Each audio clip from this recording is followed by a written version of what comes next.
which is a great place to be. Are you in the locker room? Like, you giving like the Any Given Sunday Inches Al Pacino speech? Are we there yet? Oh yeah, I think we've been there.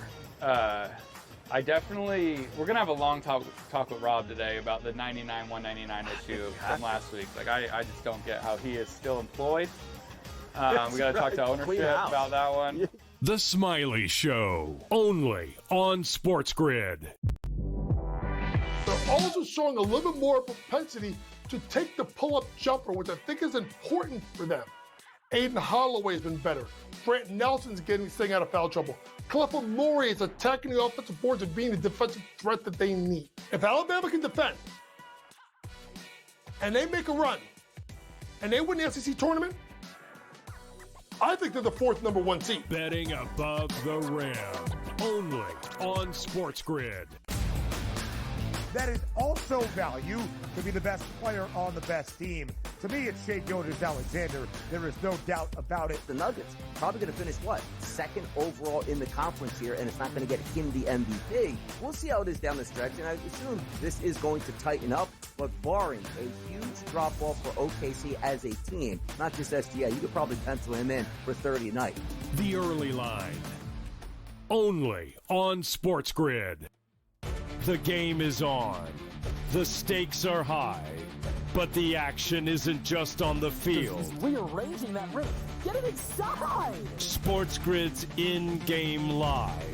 Your ultimate second screen experience. A little flyer, couple of 18.5 point live line. Every prop, every play, every day. Anything can happen. It's complete chaos. It's smarter to be on SportsGrid.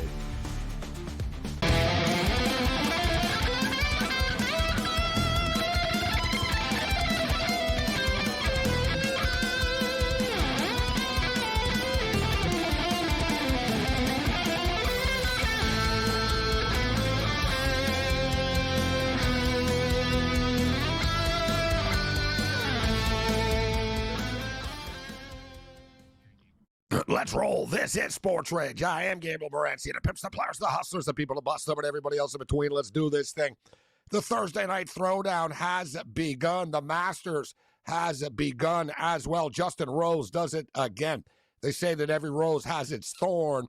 Nothing but azaleas today for Justin Rose, as he's the first-round leader for a historic fifth time. Cashes a ticket in the 65 to 75 to 1 range. Justin Rose gets the party started. Corey Connors right there.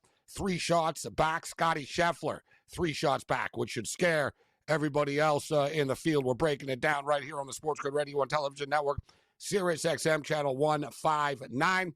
We'll have a lot of Masters talk this evening. We'll get you up to date with the updated odds and updated matchups and everything else in between.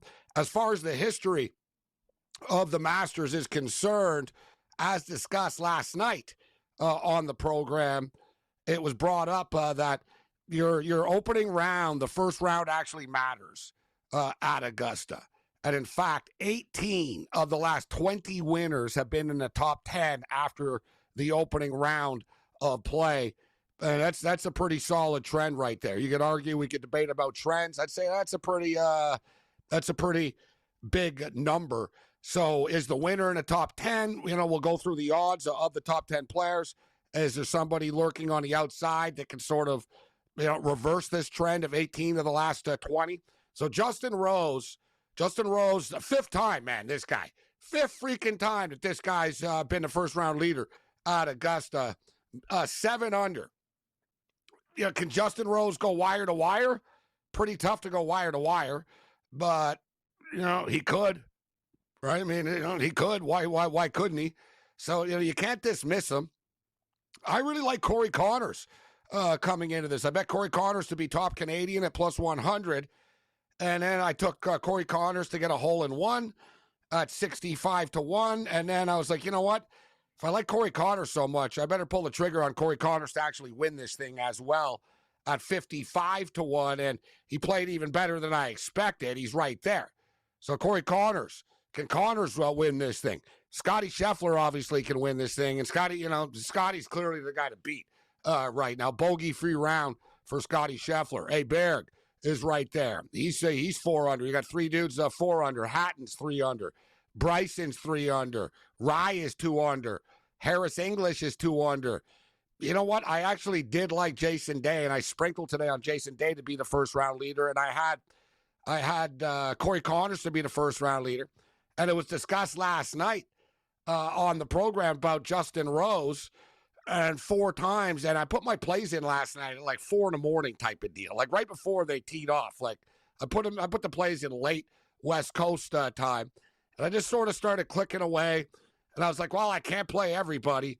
And I saw Justin Rose there, and I was like, I'm going to regret not doing this. And lo and behold, he actually is the first-round leader. And I had Corey Connors for first-round leader, and I'm thinking, whoa, man, this would be pretty cool to get Corey Connors here to get the party started. But it should be a very competitive Masters. The weather's perfect. The course is perfect, so we'll get into that. The Final Four, of course, is done.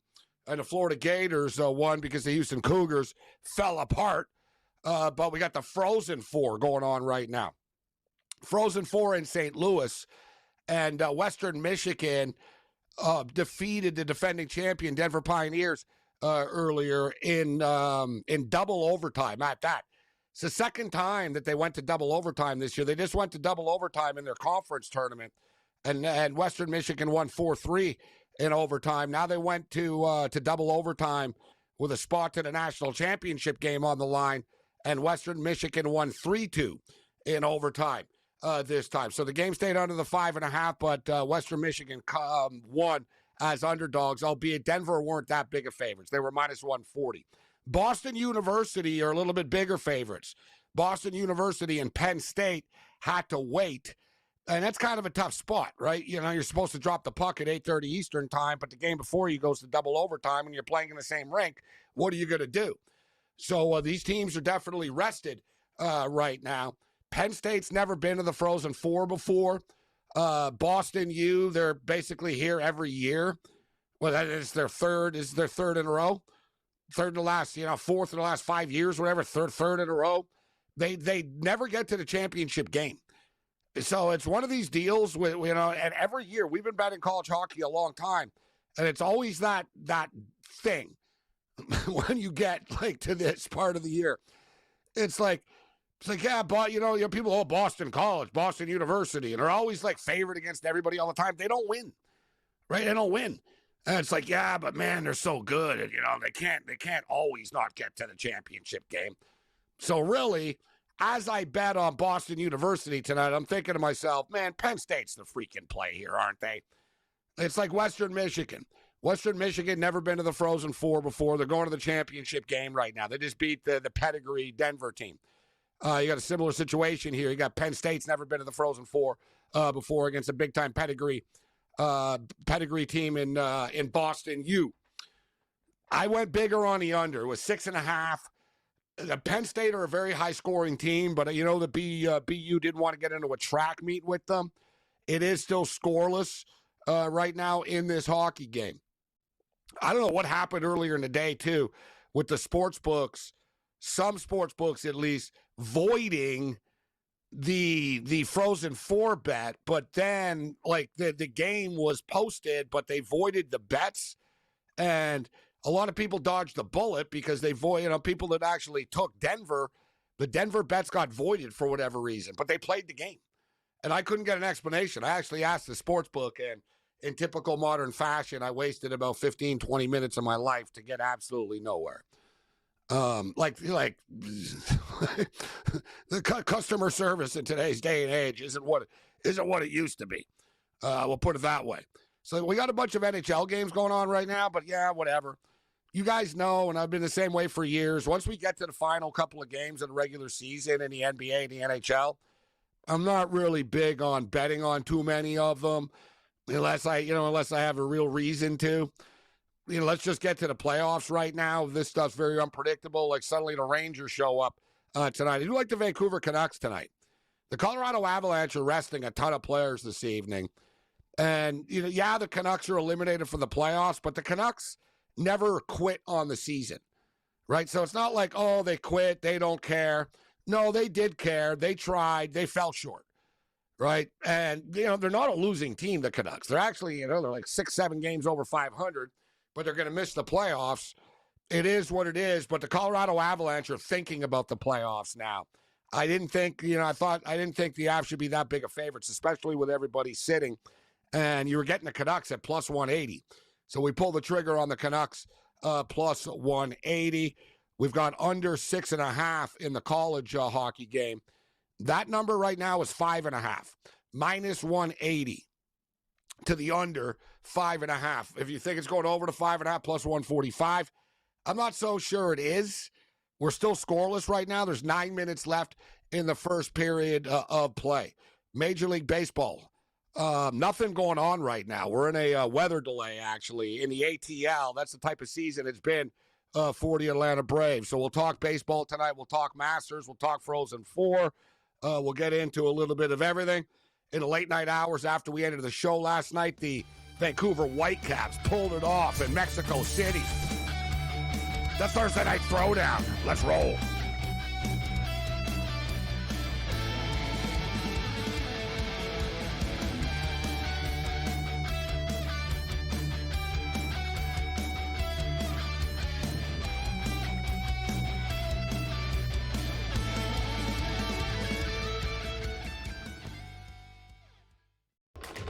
Enter into the magical world of McLuck.com, where even the smallest of spins can win real cash prizes. Adventure into over 1,000 of the best Vegas-style slot games. So what are you waiting for? Unlock your free welcome offer today. Join the fun where winners play and players win. Two guys that can do it all. Too much electricity this morning. This is a good time. We're having a lot of fun. I had to do a triple take. Ka-ching! Why? Because of parity. I didn't mean to offend. Yeah, it's not going to happen. Load management is a dirty word. Let him rip. You know what? Circumstances provide the results. What? How do you do this one? Oh, Donnie, you got such a good show there. A network that is booming. The Early Line, only on SportsGrid. Anyone that's been to a sporting event, the atmosphere before a game, I think Game Time Decisions has that same exact atmosphere. This is our arena. This is what we do. There is going to be an energy to Game Time Decisions that you will feel night in and night out. The excitement you get when you lock your bets in, when you're figuring out what you want to do, we can zone in on the biggest games each night. I want this to be the place that people come to before the games start so they feel as ready as possible to lock in their cards. We are going to hit every single one of those markets that you need to know about. We're going to go through every single thing, and I've got a great team behind me that's going to help me get the job done. There is not going to be a better place, I promise you, than Game Time Decisions to get that new information, react to it, and be able to then bet accordingly. We will have everything at our disposal, and we will use that to our advantage. I'm Kevin Walsh. Tune into Game Time Decisions from 6 to 8 p.m. Eastern on SportsGrid.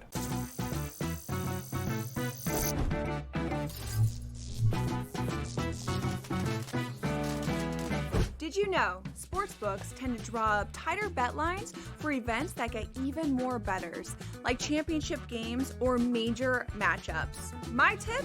Try betting on less popular sports. You might have a better shot at beating those odds. Now, go get lucky. See you in Las Vegas. Let's get lucky.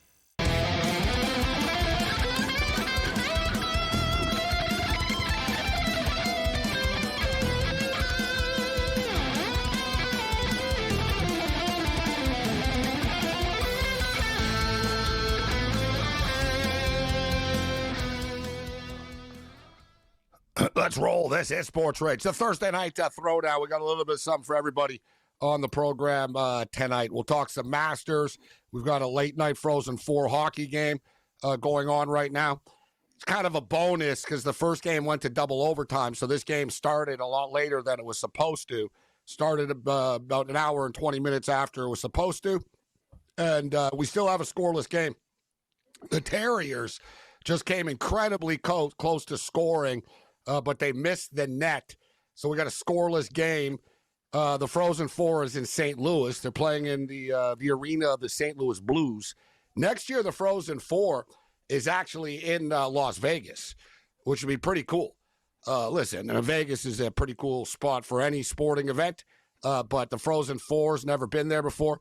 UNLV actually won their conference for the first time ever. UNLV won a conference championship for the first time ever in their hockey program.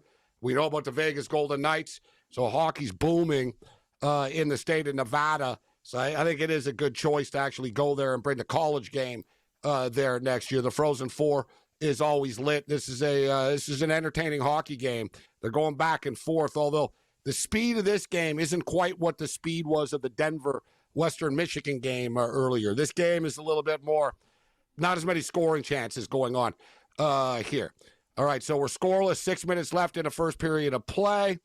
Masters, as I brought up off the top of the program, and this was brought up on the show last night, actually, and we saw with Justin Rose being the first-round leader. Augusta is a place where history repeats itself often, and 18 of the last 20 winners have been in the top 10 after the first round of play. And so your top 10 right now would be Rose, Connor, Scheffler, Ludwig, Hatton, DeChambeau, Rye, English, Jason Day, and Batia is hanging around there. He's 2 under. So 18 of the last 20 times, your winner is coming from this top 10 right now. Cam, I know you hit Justin Rose. We talked about it last night. 4 times in a row, or 4 times that he's been the first-round leader. I can't believe that he did this again, and he pulled this off. And 5 times in his career, he's been the first-round leader at Augusta. Breaks an all-time record. That's unbelievable. Yeah, it was a great day, Morency. Good call. I'll tell you one thing, too, about Justin Rose beating Jack Nicklaus. Who said that? Tiger Woods hasn't done this. This is number 5, either leading or co-leading, and it's crazy. I told you when I covered it, he was the first-round leader when I was down there. I don't know what it is about Justin Rose early at the Masters, and let's remember one thing, too. He's came second twice, lost in a playoff to Serge before, too. So Rose, it's like comfort food, Gabe. You said it right off the top. Look at Fred Couples today. I was thinking about Blessing. 1 under. 1 under for Fred. Like, he holed out a hybrid 7, an eagle on a par 4. I'm telling you, that's what I bet on. Will there be a hole in one? I think it could be one of the old guys could get it. But you know this, Kim. You know golf. Like, Augusta is a place, if you play well there, you play well there. And these guys that have played well there all the time for years, they just do.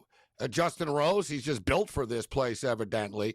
And, I'm not, wire to wires, winning every day here, but it's not as though we can just write him off. Because a lot of times, Cam, a guy will have a great first round. It's like, yeah, great first round, but we know he's not going to win.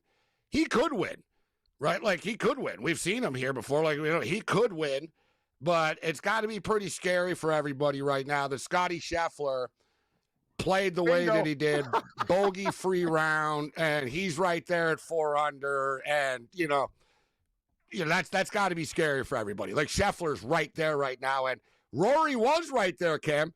The front 9 was good for Rory. That back 9, man, that was how many? Double bogeys, and this and that, and man, there goes the Grand Slam. Yeah, it's not over yet, but I'll tell you, he almost did take himself out of the golf tournament. It was really crazy. Patrick Cantlay on the same hole. He's actually at 72, Cam. He can get hot again. I was like, Rory's going to throw a bunch of darts and get right back in this thing. Never count this guy out till he's at least like 12 shots back. He's done historical things. Because the weather's perfect, too, right? So guys can make, they can start to get more aggressive. This is what I want to tell you. These are very important points. First, I'll give you credit. What will you say? Golf gamblers are too greedy. Yeah, you take Scheffler at 5. What's he now? 2? 2.5? That's what he is, plus 240. So you could have got him at 5 and you'd be sitting there. But advantage who tomorrow, Gabe? Wet conditions out of the morning. Long ball hitters. That's Rory. That's Bryson. Scheffler sneaky long. Like, he can still get it out there. That's the thing. And I was hoping for rain when I bet DeChambeau because he's one of those guys where he plays great in wet conditions. So does Hideki Matsuyama. Remember when there was a rain delay, he came back and went birdie, birdie, birdie, birdie to get his green jacket. So I think it's advantage long ball hitters in the rain, Gabe, because those short guys, they're going to lose 15, 20 yards a roll. It's a big deal at Augusta. Got to hit it in the right spots. I ended up only taking a couple of guys, Cam. I played a bunch of props last night, and I'm kicking myself for not playing the freaking Justin Rose. I played a bunch, and I got to Rose, and I was like, I'm kind of running out of money here. And I put this in and that in. And to me, this stuff's like the Kentucky Derby, Cam. I'm like, every year, I'm like, nah, and I end up just throwing a bunch of stuff, and I always regret it after. I'm like, man, I didn't want to turn into you or Babano with too many plays. Well, no, the good news for me is... I'm kidding, no. No, you're right. But Babano's golf guy didn't have Justin Rose at 60 and 71, so I'm paying off all my... it's a free roll for me, Morency, and I'm going to be smart. I'm going to hit the withdraw button and do some things. But I do want to say this, though, too. There's a very interesting pattern. You're right about Scheffler, but people don't understand about Ludwig Aubert. This guy literally finished second in his first Masters. Take a look at page 1 of the leaderboard, Gabe. And I saw an interview with him, and we talk about it. Me and you actually pay attention to these interviews. He loves this course. He knows how to hit it. He's a young guy, but he's very patient. And that's what you need at Augusta. He hit it in all the right spots and didn't even putt truly fantastic today. He's 4 under. Watch out for Aubert. He's another guy that could be there on Sunday. Oh, this thing's still open. Yeah, it's still wide open.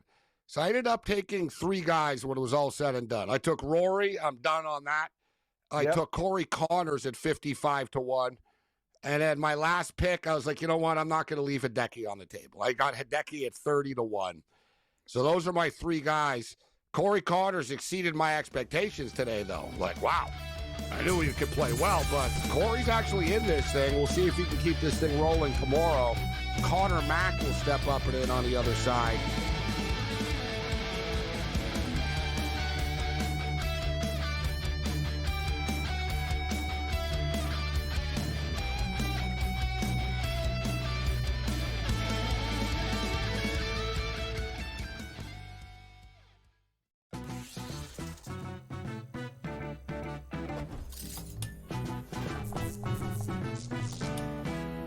We all know nothing beats the energy of playing live roulette in a casino. But playing roulette online sure does have its perks. At the casino, you'll average 40 to 50 spins per hour. But online, you're looking at 100 to 150. The more spins, the more chance of wins. Now, go get lucky. See you in Las Vegas.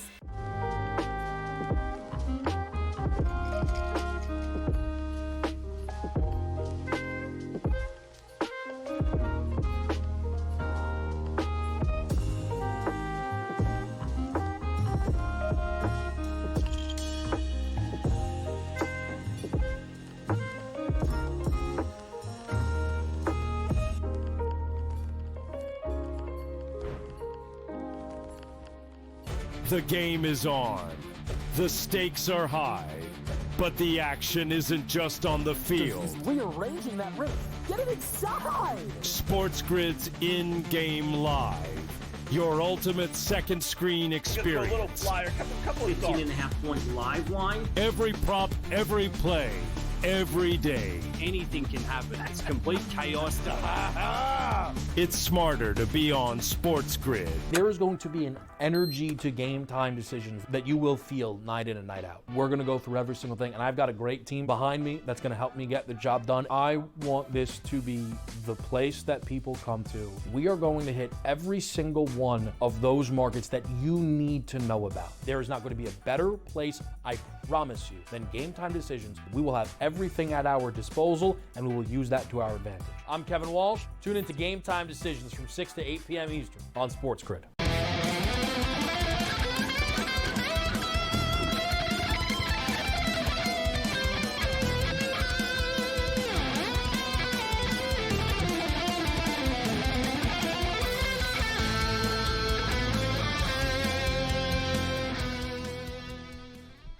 All right, we're still scoreless. It's like the movie Sleepless in Seattle, scoreless in St. Louis. We're 18 minutes in. Boston University are coming close. Like the Penn State goalie's good. He's a Russian kid, Georgiev. Oh, God, I thought that was going in. They're both Russians. I think BU's goalie's Russian, too. They're huge. Yeah, I don't know.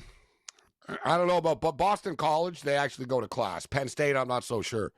Like, you know what I mean? So there's an advantage here. There's an advantage for Penn State. Like I said, like, yeah, this Russian kid. How's he? What does he speak English? Or does he take? What classes he What do take? they do? Put him in a hockey bag and get him there. Like, you know, Boston University is a tough college. Hey, where's he gonna go? Just put him in the bus in a hockey bag. We'll figure it out. Craziness. I was gonna go to St. Lawrence University. I was gonna play hockey at St. Lawrence University, which very good program, except my grades were like nowhere near. Like, that's a real school. Like, lawyers come out of that school and stuff. Like, I need more like Michigan Tech type stuff. Like, you know what I mean? Yeah, I'm with you. I need like just sort of the casual, I'm taking sports management, and you know what I mean, or whatever. Like, St. Lawrence is like, it's like real classes and stuff like cool. That. Like Boston University, same thing. You can't fake it. Connor Mack, where would you go, Connor? I like my favorite line ever. You remember Eldon Campbell, former LA Laker, and played for the Clemson Tigers. He was once asked, "Hey, Eldon, did you earn your degree from Clemson?" He goes, "No, but they gave it to me anyways." Yeah, just whatever they have now, physical education. And now these guys get paid so much, it's like, you know, they could just go to class, you know, just go there for a few hours and just hang out. Then you're good to go. You know? Yeah, well, now you don't even got to go to school now. It's like, dude, I'm making $12 million a year. Like, you look at the teacher and laugh. You're like, whatever, teach. I'm not going to be here next year. Do what you were going to do. But nice to see, back to the Masters, nice to see Arizona State living up to the reputation today. So Arizona State's got an amateur golfer in the tournament. I don't know how this is going to go down with the powers that be in Augusta. I got to imagine they frown upon taking a piss in the creek during the tournament. Yeah. But he whipped it out, and he took a leak today. He admitted it after, and he said, "No, I'm not really worried about getting in trouble. It should be all right." I'm not so sure about that. And there was actually, he said that he forgot. That he couldn't find the porta potties, and he didn't know where the bathroom was. And his explanation was very casual. He's like, Justin Thomas was taking a while, so I figured I had time, and I stepped behind a tree in the creek. And then he goes, and then I realized everybody saw me, but I'm not embarrassed. I got to believe that taking a piss in the creek is frowned upon in Augusta. Oh, big time, baby. They kick guys out for like literally drinking beer too much. And I'm going to tell you, I've been there. Race Creek, all he had to do is walk up the pine straw and go behind a tree and go the other way. Why the hell? He didn't want to wait. That guy's an idiot. Sorry, I'm not. That's not cool. That's not cool. You don't piss in the creek. Did you see that, Connor? Yeah, this guy took a leak in the creek today. Yeah. I got to catch that. That's at Augusta. Like, we're on in between 12 or 13 where we're at. Yeah. It's the 13th. Okay. The 13th. Yes. Okay. Yeah, on the T-box. The 13th. Like over there? Is that what you're saying? Okay. I know exactly what you're talking about. He goes to Arizona State, and not only that, his Arizona State stuff was upside down. So that game for Arizona State game. John Rahm pissed away his round too. He was horrible today. ASU really sucked. Yeah, he was losing drives everywhere today. Wrong. Yeah. Like I said, if you want to have a good time, you go to Arizona. You go to Arizona State. Like I said, people were like finding pictures of this kid too, Jose Luis Ballester. People are finding pictures of him and stuff, like just partying his ass off at Arizona State and stuff. So like he's really making a name for himself. But yeah, just when you think you've seen it all at Augusta, Masters amateur Jose Luis Ballester urinates in Ray Creek's tributary during first round. Near the stretch of the end of the first round, Jose Luis Ballester felt something even stronger than the pressure to perform. He had to relieve himself. Shortly after notching a birdie on the 12th, he whipped it out. An amateur who's a senior at Arizona State had forgotten where the restrooms were and couldn't wait. So he decided to take a leak in Rays Creek as Justin Thomas was still on the 12th green. I was like, listen, I really needed to pee. I didn't know how long Thomas was going to take, so I figured I had time.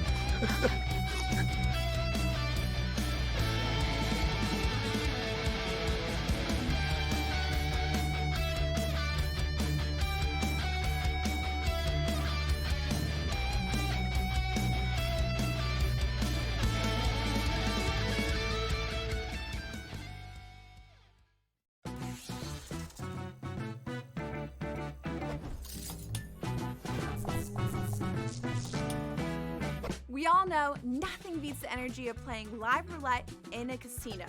But playing roulette online sure does have its perks. At the casino, you'll average 40 to 50 spins per hour. But online, you're looking at 100 to 150. The more spins, the more chance of wins. Now, go get lucky. See you in Las Vegas.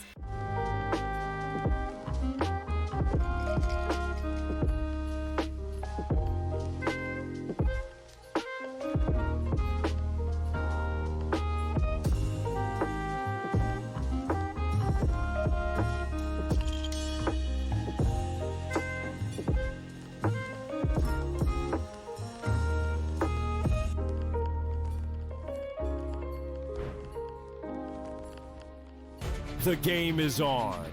The stakes are high. But the action isn't just on the field. He's rearranging that roof. Get it inside! SportsGrid's in-game live. Your ultimate second screen experience. A little flyer, couple of 15.5-point live line. Every prop, every play, every day. Anything can happen. It's complete chaos. It's smarter to be on SportsGrid. There is going to be an energy to game time decisions that you will feel night in and night out. We're going to go through every single thing, and I've got a great team behind me that's going to help me get the job done. I want this to be the place that people come to. We are going to hit every single one of those markets that you need to know about. There is not going to be a better place, I promise you, than Game Time Decisions. We will have everything at our disposal, and we will use that to our advantage. I'm Kevin Walsh. Tune into Game Time Decisions from 6 to 8 p.m. Eastern on SportsGrid.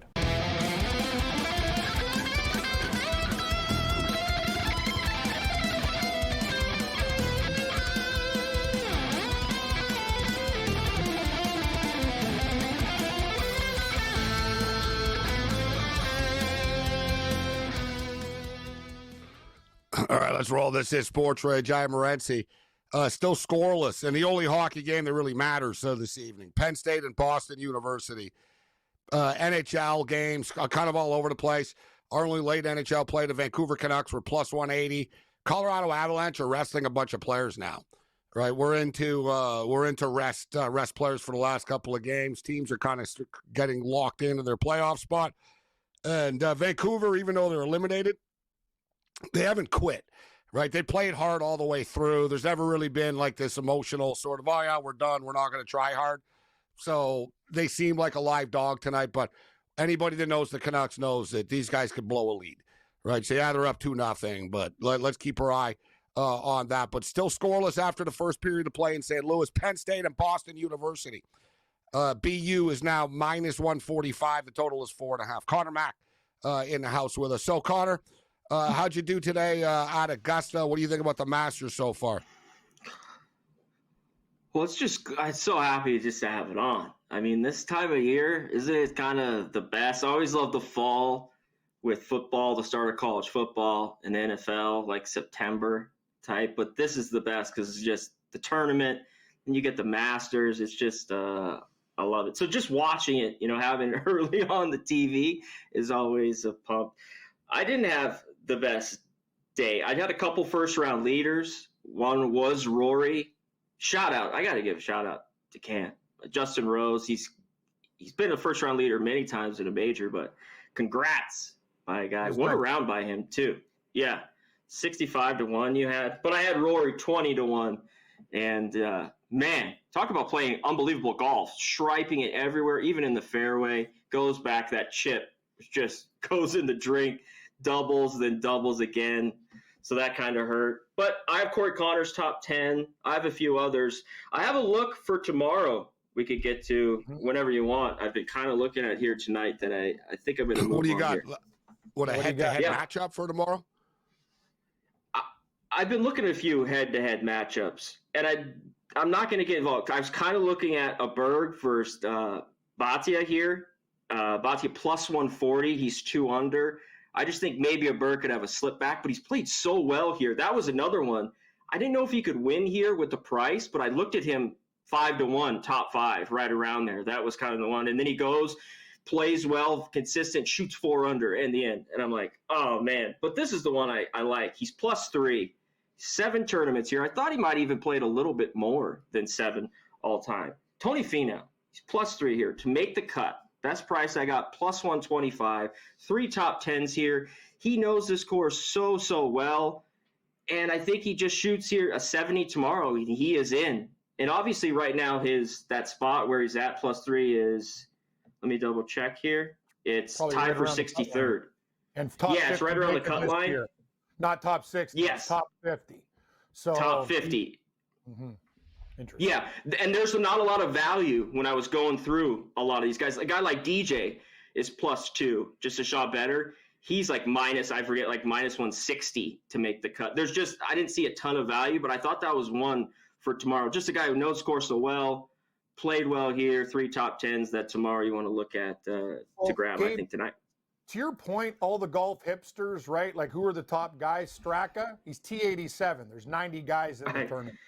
That's it. Yeah. It's one of those things that's like, it's weird. Like, even McIntyre, he's not done, but he's +3. So it's fine. Like, all these guys, it's kind of like what Morency said there, Connor. Stick to the recipe you know at Augusta. Guys are proven. It's like there's certain guys, they come here and they just do well. So don't screw around with it, right? So that's what we should look at. Totally so I brought agree. it up. Yeah, go ahead. 18 of the last 20 winners, Connor, were in the top 10 after the first round at Augusta. You want to talk about a pretty reliable trend. It's unbelievable. That's a real trend. 18 and 2. So 18 in the last 20 years, the winner was in the top 10 after the opening round. And so looking at the updated odds right now, Scheffler's +225, Ludwig is +550, Bryson is +750, Rose is 8-1, Rory not in the top 10 is 14-1, Corey Connors is tied for second place. He's 18-1 right now. Hatton is 25-1, Batia is 45-1, Jason Day is 55-1. Are you buying in, Connor, that the winner is in the top 10 right now? Do you buy into this history, or do you think it's going to be different this year? I think so, that it's the same. And someone's going to have to get red hot. It's when you look at these, just Rose, a Berg not so much, but DeChambeau, they know this course so well. I got Colin Morikawa. You get even a better number. And, man, I was a little pumped after he eagles there on 13 and then kind of crumbles. He just has played so well here in top 10. And he's a guy who's just been knocking at the door all year long. And it's constantly a little bit the short game, and especially the flat stick. So can he get going here? I love to see it. Hatton, I was a little bit surprised how he played. He's played rounds here, good and bad. But I don't think he wins here at all. I'd love to see Corey Connors. I thought he was the pencil in even a top 5 play, but you know how he's played here, guys, the last few years, top 10. That'd be great. And he loves the scores, just the way he plays, and looks forward to it every year. To the point, yeah. Bubba Watson is T11 at -1. This guy hasn't, like, literally on live. He's like last place every week. Yeah. That's all you need to know. He shows up here and he plays it. He plays it easily. Exactly. That's what I'm saying. Bingo. But a point to make. So for all the pageantry here, Cam, it seems like it's a pretty easy golf course for a lot of these dudes. I'm just saying. No, it is, Gabe. No, but know what it is? It's actually not easy, but veterans know where to put the ball. They know. Yeah. The young guys don't know that. Yeah. That's the whole thing. Like, even Cantlay has played this course before. The guy chipped 2 in the water, dude. It's like you hit it harder the first time. He did it again. I'm like, what's this guy doing? And that was Rory's undoing. But, Gabe, there's 16 guys. We talk about the top 12s and better with this trend. 16 guys are T11, and that's -1 right now. So I would say those guys are still in the mix. Yes. I want to get a hole in one for Corey Connors. I got it at 65-1, Connor. Yeah. I like that. I played Jason Day. I played Corey Connors hole in one anytime in the tournament. I couldn't play everybody, so I played 3 guys. I played Corey Connors hole in one.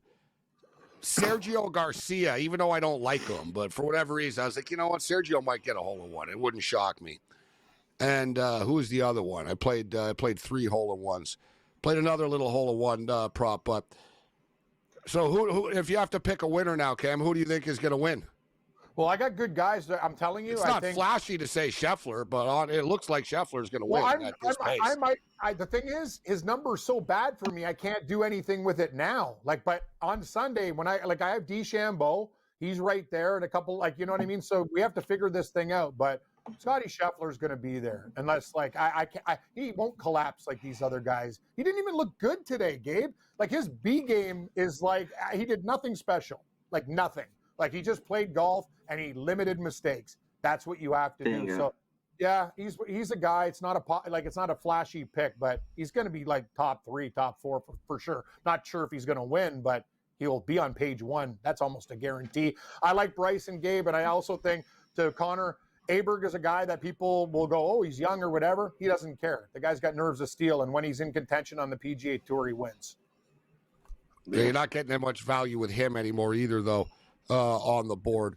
Connor, before we get you out of here, anything on the baseball diamond? Have you looked tomorrow yet? Have you dug in? I did a little bit. Oh, to touch on just the end of that, Scotty Scheffler, like you were talking about, just so solid his round, and he drains 2 30-footer or 40-footers for birdie. Yeah. If he could drop some of those, because his putting is just so, I don't want to say bad, but, that's been his one flaw at the bottom of the rankings. If he can a few of those, chipping, it'll be great. Tomorrow, baseball, Oakland A's, plus 115, 120. I love the matchup tomorrow. I think there's great value with the A's. Sacramento A's. Connor Mack.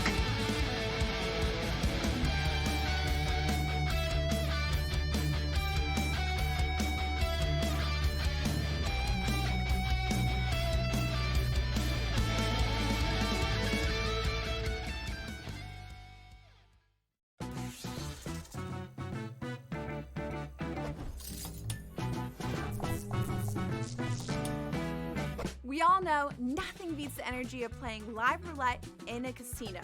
But playing roulette online sure does have its perks. At the casino, you'll average 40 to 50 spins per hour. But online, you're looking at 100 to 150. The more spins, the more chance of wins. Now, go get lucky. See you in Las Vegas.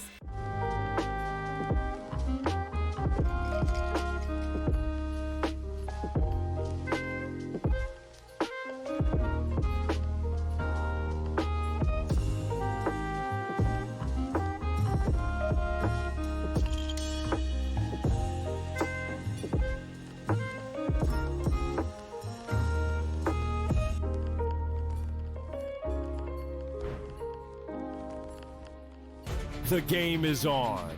The stakes are high. But the action isn't just on the field. Rearranging that roof. Get it inside! SportsGrid's in-game live.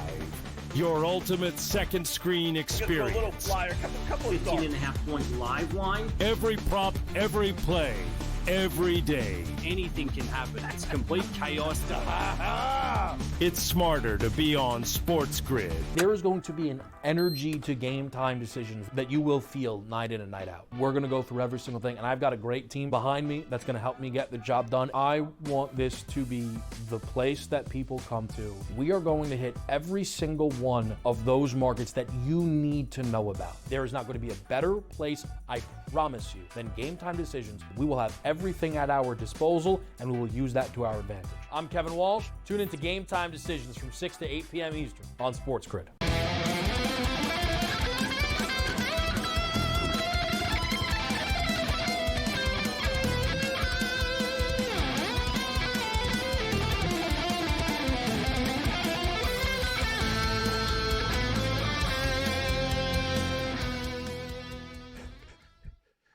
This is SportsRage. I'm Gabriel Morency, Sirius XM Channel 159. Remember when you were a hard-working guy. Mr. Vacation, George Kurt steps up and in, especially with, I don't know, I hear the George must be one of these people shorting the stock market or something like that. Everybody's suffering now. Kurtz is going on vacation again. You just got back from a cruise, Kurtz, like last month. You just went on a cruise, didn't you? I went to the cruise in July. All right. Now my See, yeah, we were family. being told- I'm kind of with Gabe. I thought you went like a couple months ago. Like did you go? My wife Was it my wife July? and the kids went to the Philippines in August, so they went there, and they just got back from California a month ago. Boston University has just scored. Good. And the Excellent. strangest goal ever. The goalie on Penn State didn't know the puck was just sitting on the goal line. Buddy like pool cued it in. Buddy on Boston just came in and like shoved it in the net. 1-0. They score a minute and a half in to the second period of play. Let me just see this. They really review everything in this college stuff too. Let's see. Yeah, you didn't know what? Oh man, yeah, the goalie. He lost the puck. He didn't know where it was. He stopped it. I always tell people that. Like, people think these modern goalies are great and stuff, but they don't even know. They don't even know where the puck is half the time. Like, their equipment is so big, they just position themselves. Like, he didn't even know he stopped it, and it was literally just he's going to want that one back. So 1-0 Boston University right now. They're out shooting Penn State 13-7 in the Frozen Four. All right, so Mr. Vacation, Chevy Chase. That's what I'm going to start calling you, Chevy Chase. You know, it's like Vegas vacation, European vacation, like European vacation. George does Florida. This guy's It'd be Florida vacation. I am driving. Be leaving here to let you know how my life works. I'm leaving here tomorrow after the Yankee game. See, now I'm getting flashbacks now too of you dragging your family into a car and not eating for 18 hours at a Cracker Barrel. Is this the trip? Is this your annual trip where like you drive like incessantly and always stop at a Cracker Barrel? Always at the Cracker Barrel. You are correct. Everything Gabe said is correct. We will stop once. Outside of gas, we'll stop once about 8, 9 o'clock tomorrow morning at a Cracker Barrel, more than likely for breakfast. Wow, do they stop at once? That's hardcore. It is hardcore. They want to get there too. We all want to get there. When I was in a band, like we used to stop like it was like kids every 10 minutes. Like, all right, well, listen, I got to stop. And then we're to be like, listen, you stopped last time for you or me. So it would never end. That's pretty good. So I understand, Kurtz. You got to keep the car on the road, right? Yeah. You start stopping for everybody all the time, but one stop in a car. And so what are you doing, Kurtz? Were you going to Disneyland or something like that? Disney World, whatever it is? Was it Disney World? No, well, I have a lot of family in the Tampa area, so I'll be at the Tampa Bay Rays versus Yankee games next Thursday and Friday night. Just happen to be there that week, so I'm going to a couple of games. The only theme park, we will go to Universal. We do like Universal. I like the virtual rides. So next Tuesday and Wednesday, I'll be in Universal. Kurtz living it up. I like Kurt's got a good agent. Deep pockets, Kurtz. They hit a lot of winners. Deep pockets. Got a good wife. Become a nurse, boys and girls. Anybody out there, you want to become a nurse? Let me tell you. That sounds pretty good. I'll tell you about the Cracker Barrel game, though. Nobody does country fried chicken and gravy like the Cracker Barrel. Like that's what I'm getting. That's what I'm getting. You nailed it, George. I don't know if being a nurse is some sort of dream life, Kurtz. I think you're selling it short. Sounds pretty good. You work some OT, man. You make some good cash. Let me tell you. All right. And by the way, our boy Sam Yarnell told me that I should stop at some place called Cookout. So maybe if I see it. So I didn't know, Kurtz, that you were a golfer as well, and you said earlier today you played at Beth Page before. But not Black. Bethpage Black is the pro course. I won't. I feel that's not considerate. All right, because they're a good golf. I mean, really good golfers. There, you don't play that if you're a scratch golf. Yeah, I'm a decent golfer. I will not embarrass myself, but I'm not playing on Bethpage Black. All right. Yes, I'm a golfer. I'm bringing my putter down to Florida with me because I don't like my cousin's putter. So I will enjoy. I like golf. It's a very frustrating sport. You'll develop new 4-letter words, no doubt. I like that you don't bring a bag. You're not bringing the clubs. You're bringing a putter. I don't have the room. I don't have the room to bring the bag, or else I would. A golf bag? It's a pretty packed. I got 5 people in a Pathfinder, man. No, I ain't got room for golf bags. Gabe, you're short. 5 people in the Pathfinder on the way to Cracker Barrel. What a job, man! What a trip. What is this? The 70s? You know, up in a station wagon. You're amazing. That's wild. Yeah, George Kurtz, a relic from the past. So as I stated, you always got to worry about the Canucks blowing leads. 2-1 right now. You got to be concerned. You can't.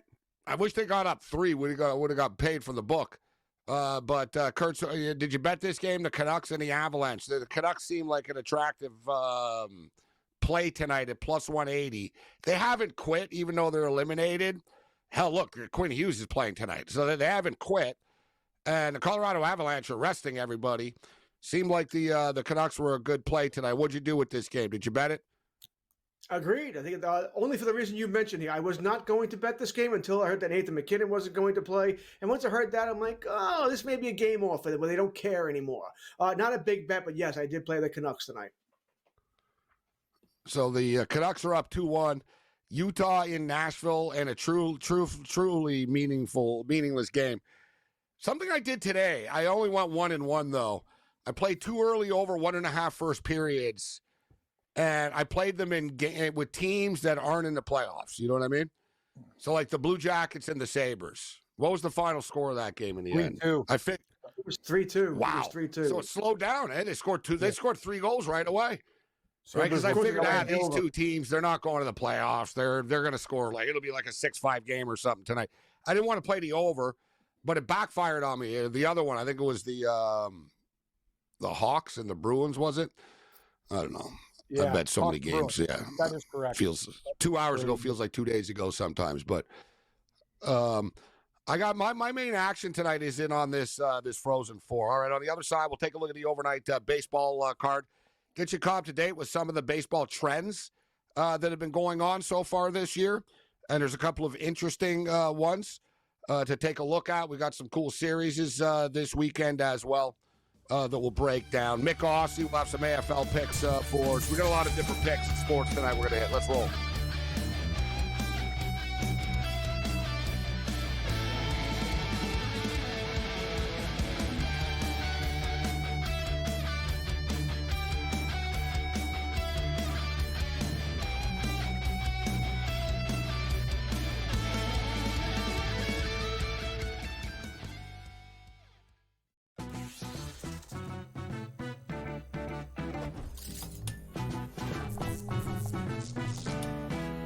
We all know nothing beats the energy of playing live roulette in a casino. But playing roulette online sure does have its perks. At the casino, you'll average 40 to 50 spins per hour. But online, you're looking at 100 to 150. The more spins, the more chance of wins. Now, go get lucky. See you in Las Vegas.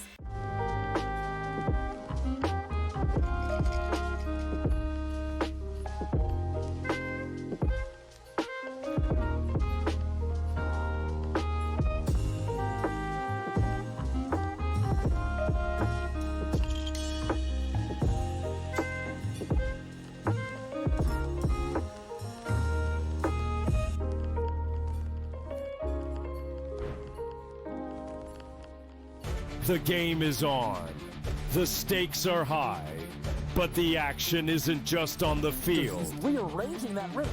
Get it inside! SportsGrid's in-game live. Your ultimate second screen experience. A little flyer, couple of 15.5 point live wine. Every prop, every play, every day. Anything can happen. It's complete chaos.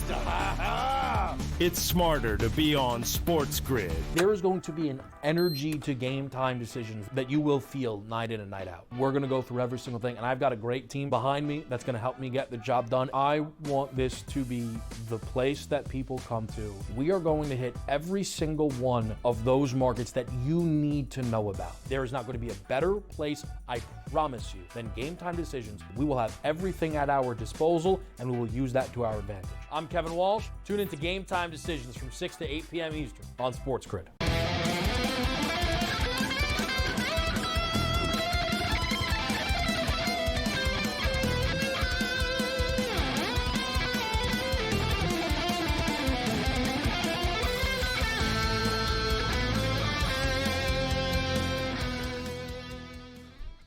This is SportsRage. I am Morency. All right, we'll get back to the Masters. We got a lot of stuff to get to here tonight. But Major League Baseball, looking at some of the numbers here, we talked about it a little bit earlier in the week, but I want to dig in deeper.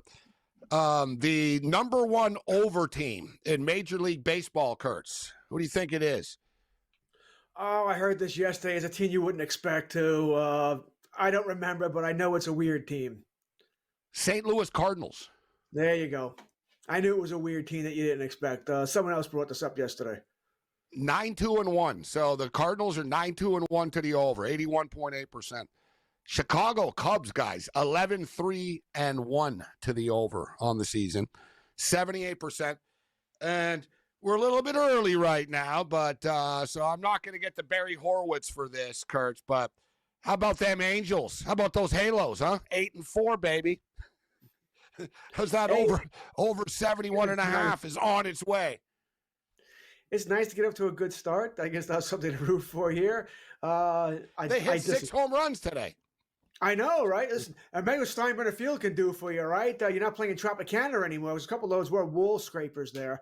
So you're taking advantage of that. They had 2 for Trout, 2 for, was it Ward? And I think maybe, I don't forget who the other guy was. So good for the Angels. Hot start is nice. They're still not going anywhere this year.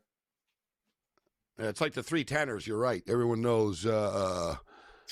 Everyone knows 2 of them. But today it was Ward, Trout, and Who was the other guy? Yeah, so they did a Seinfeld episode. You know the other guy with the sauce and the yeah. I still don't know the other guy's name. I think it's Castillo or Casillas or something.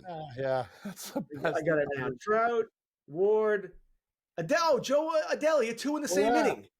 Nice. Oh, there we go. Yeah, see, that's why we forgot about him. The Dodgers are 9-5 to the over on the year. So let me ask you, actually, Kurtz, about Tampa. I haven't noticed, actually. I don't know, like, as much as, like, the Sacramento Stadium. Has it played to the under for the most part, like, in the stadium? Has it been a launching pad?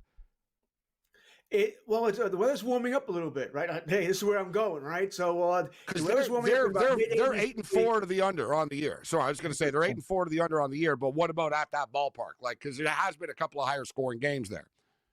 That ballpark is Yankee Stadium South. It's modeled after Yankee Stadium. It's Steinbrenner Field here. So the Bulls going to travel here, especially if the weather warms up. The problem is the Rays don't have that kind of offense. They were a bottom 6 offense last year. Great, that's in Tropicana, and it's the same team other than the top prospect Caminero, who's batting 3rd. So do I think it'll be better? Of course. It's a better ballpark. Do I think it's going to also be in the top half of offenses? No, I don't. And the Rays pitching staff is still pretty damn good, and their bullpen might be the best in baseball. So I don't think it's going to play high to the over. No, just it'll be more overs than there were last season. You know who the number 1 under team in Major League Baseball is? No, I'm afraid. Can't be the Yankees. You know what? Terrible. It might be the Blue Jays. It is the Blue Jays. The Blue Jays have the number 1 ERA in baseball right now. Their pitching has been unbelievable. They did lose today, but they're not going to win every day, right? But the Blue Jays, and also this is what's wild about the Blue Jays, because, it's been a pretty good start to the year for them, 8-6. Right, not bad. Their win total 78.5. So they're just got to be around 500, and they're accomplished that so far. Their pitching's been great. They're not really getting much hitting, and in fact, the Blue Jays. This is surprising. They've only hit 6 home runs all year. The Angels hit 6 home runs today. The Blue Jays have 6 home runs as a team. It's their lowest amount of home runs through their first 14 games in franchise history. There's been a power outage, yet the pitching has been getting them by. They're 10-3-1 to the under on the season. The New York Mets are 9-3 to the under on the year. The Boston Red Sox 8-4-2. Tampa 8-4 to the under. Philadelphia 7-4 to the under. A bunch of teams in the middle. I just sort of wanted to highlight. That's bizarre world, Gabe, because we talked about it. You think the Blue Jays, Mets, and Boston would be the highest score? It's like.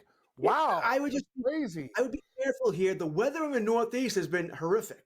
It's cold almost every night. It's rainy. Like this whole weekend in New York, and I imagine Boston, same thing if they're playing home. Freezing here. Rain every damn day. I mean, it's not. It's not. I'll play devil's advocate though. Blue Jays did play. Blah blah blah blah. They played 6, 7 games at home. 6, 7. What was it?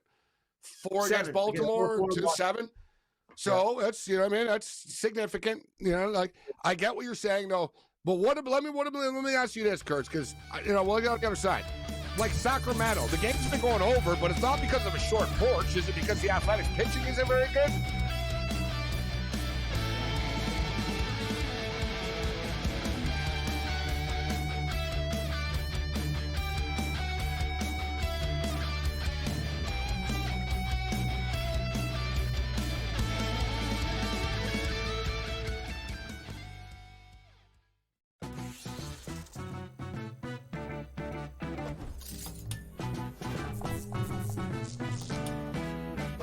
all know nothing beats the energy of playing live roulette in a casino.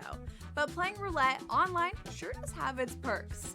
At the casino, you'll average 40 to 50 spins per hour. But online, you're looking at 100 to 150. The more spins, the more chance of wins. Now, go get lucky. See you in Las Pages.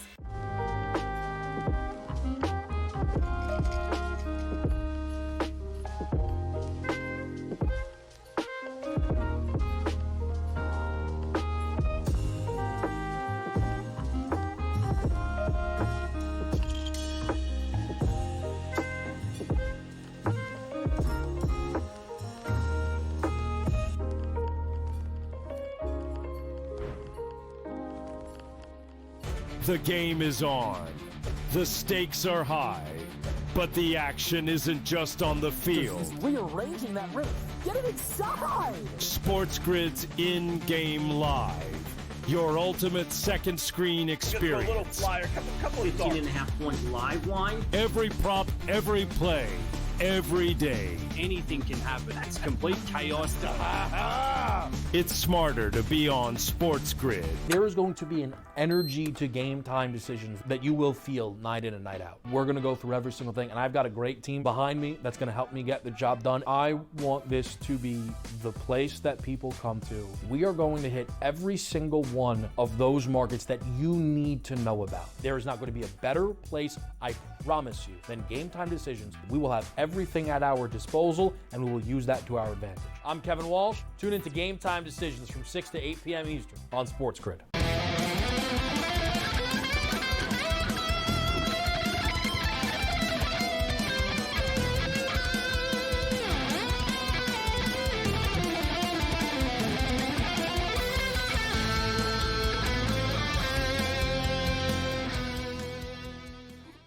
This is SportsRage. I am Morency. So yeah, as far as the A's are concerned, we're just talking about that stadium and what's 5-1 to the over, but it's not really because it's the show. It's not because of the wall, or I don't know if it's the pitching, if it's just an anomaly, or like what it is. Well, you know, it's too early, like with baseball, to really start digging in too much. I just want to give people a little bit of perspective there. But just for the record, I thought like, oh yeah, they'll, you know what I mean? They're going to Sacramento. They'll make a nice clubhouse and whatever. Like it won't be that bad for them. It's like a nightmare. I think the A's players are so used to it, like just sort of like being treated poorly and not living in a real big league situation. But like every visiting team is flipping out already, Cam. It's a lot like the hockey. Like the Coyote players, you know, they got used to it and they were like, whatever. There's hot girls here at Arizona State and stuff. You know what I mean? So they got used to it. But visiting teams are like putting their skates on and walking through the parking lot and stuff like that to get to the arena. It's like a beer league, man. And like, your point, like all the players are saying, they're like, this isn't Major League Baseball. They're like, a couple, who was it? I don't know, Kurt Saga guy. He goes, I didn't work my ass off to get to the big leagues to put up with this ass crap. Like he was bitching big time. He's like, he goes, I don't know why this didn't play in Oakland until the stadium was ready in Vegas. You're right. Cameron's, oh God, Boston University scored again, 2-0. Hey, that's man, this team's good. I'm gonna say one thing, Gabe. You bring up a good point. Sheds with like what are they gonna do? Like get like George, like 6 generators of air conditioning with the sun beats down. No, they're the Athletics, bro. They're not gonna get any air conditioning. Or you bring up a good point. Some of these fat writers are gonna have heart attacks and stuff. They're gonna be dripping sweat. Like it was windy the other night there, and the roof of that shed was like blowing. People were like, "This shed's gonna blow away." What a nightmare! The shed's gonna blow because it's like a tarp. It's not even a shed. It's like it's like on top. It has like a tarp. Like Wizard of Oz. At the end, as the shed blows away. It's so unprofessional. How baseball allows this is beyond me. I mean, truly, I know they don't care about the media. They let you get any access anymore, but this is just beyond unprofessional. Well, that's the thing. Rob Manfred complains, oh, ESPN's coverage was no good. It's like, bro, you're putting media in locker sheds here. Like, you know what I mean? Like, Craig James got fired for this. Like, Mike Leach got fired for putting Craig James's kid in a tool shed camera in a practice. That's right. Yeah, he told him you're in the equipment shed or whatever. And it was hot as hell. And they were like, dude, you can't, like, lock a kid in an equipment shed. Right? But whatever. All right, so here's another interesting numbers here. Will there be a run in the first inning? Popular prop. I refuse. Over my dead body, am I going to call it a nerfy or a yerfy, though? I agree. I swear, like, I hate that term. It angers me. A lot of people use it. Kurtz, you don't use that term, do you? Oh, I'm going to bet the nerfy or the yerfy. No, I say no run in the first or yes run in the first. Run or no run. There's no nerfy or yerfy, all right? Yeah, no. I don't hate it, but I don't think I've ever said it. No, I'll just say I no. hate Hate it? It's stupid. It sounds so dumb. It's so hipster crap. I'm with Listen, Morency. we're lazy. We love our abbreviations. How hard is it to say no run in first inning or run in first inning? Again, that's not that hard to say. It's not like it's War and Peace. It's not a 10,000 page novel. Like, what the hell you want? They don't do it anymore as much. It used to drive me crazy, Cam and George, the 1-2 in hockey, the wall. Oh, I hate the wall. So you hit it off the wall. I'm like, shut the F up. There's no wall, bro. All right? It's the boards.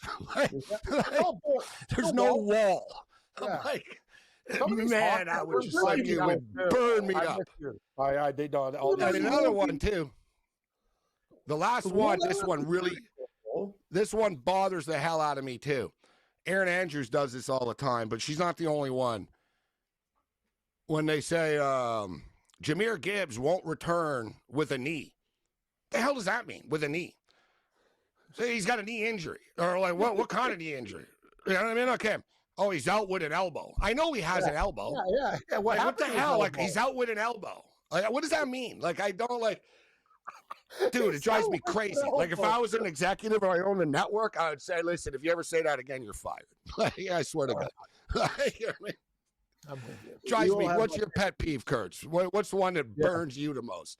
I don't like walk-off either, unless it's a home run. But that's another one, too, that bothers me. Well, not so much as saying or so, but I hate when there's whatever show, NFL Live, NHL Live, and the host interrupts the analyst. You know, the analyst is making a point, which is usually a former player or someone like that. That's the person you want to see, and the host interrupts, you know, before he's done. It's like to say something stupid, or when someone talks while the analyst is talking. You know, makes a gig. Oh yeah, right. Yeah, that drives me insane. Let the analyst speak. That's who we're here to see, right? We're here to see whoever the professional player is that's on the panel. That's who I want to see. It's who I want to listen to. I don't need to hear the host make some little comment that doesn't mean anything. I will literally yell at the TV, "Shut up!" when I hear that over and over again from the same person. I mean, are you gonna tell me and Gabe to shut up, George? Kurtz. Take him to the Cracker Barrel immediately. He's getting surly. I love this. George, you're the best. You're the best, buddy. God, with a knee. That's the one against me. Oh, he's out with a knee.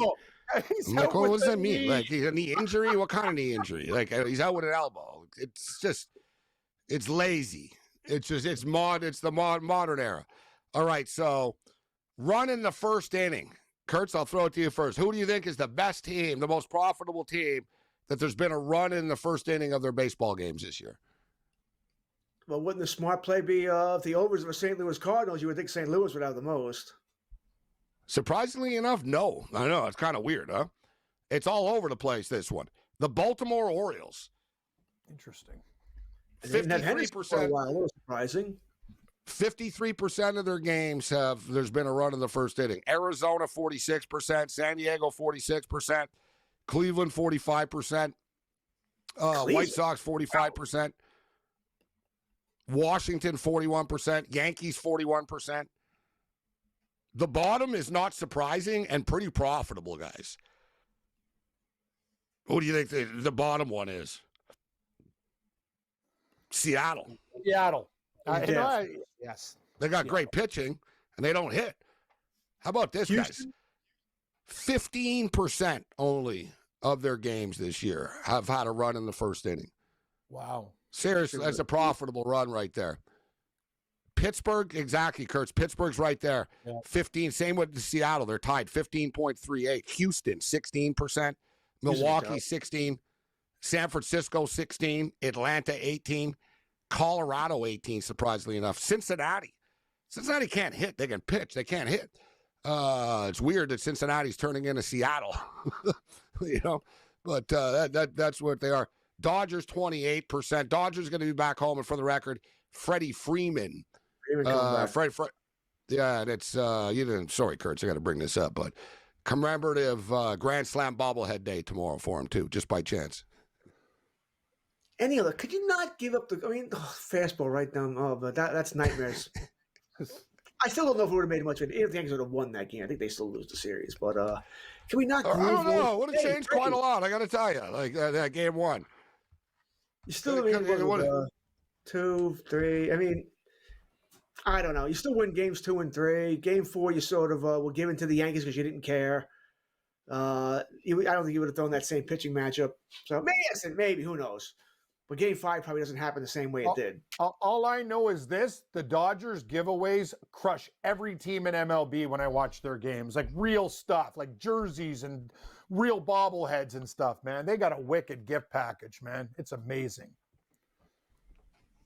They are. The Dodgers have always been first class with their giveaways. George Kurtz, enjoy the Cracker Barrel, Kurtz.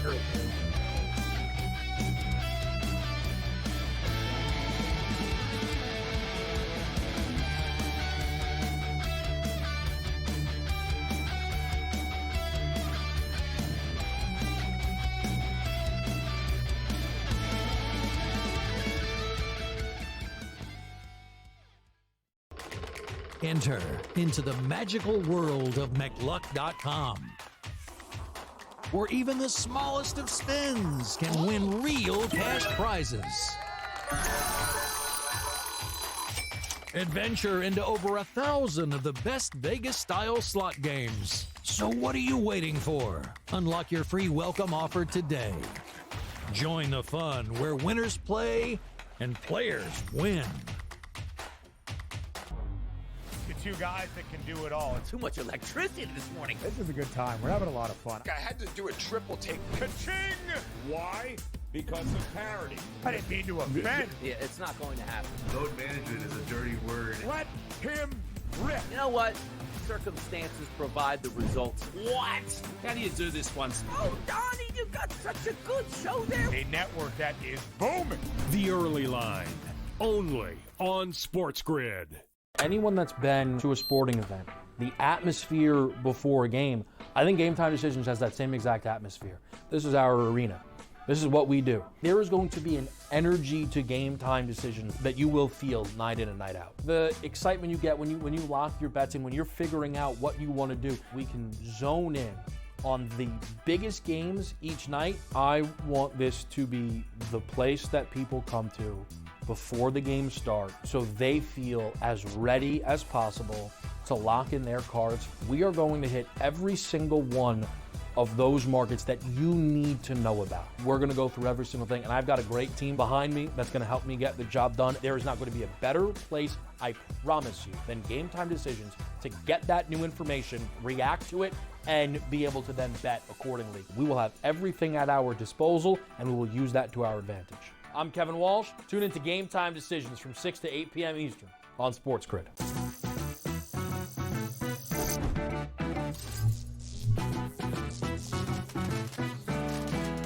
Did you know sportsbooks tend to draw up tighter bet lines for events that get even more bettors, like championship games or major matchups? My tip? Try betting on less popular sports. You might have a better shot at beating those odds. Now, go get lucky. See you in Las Vegas. Let's get lucky.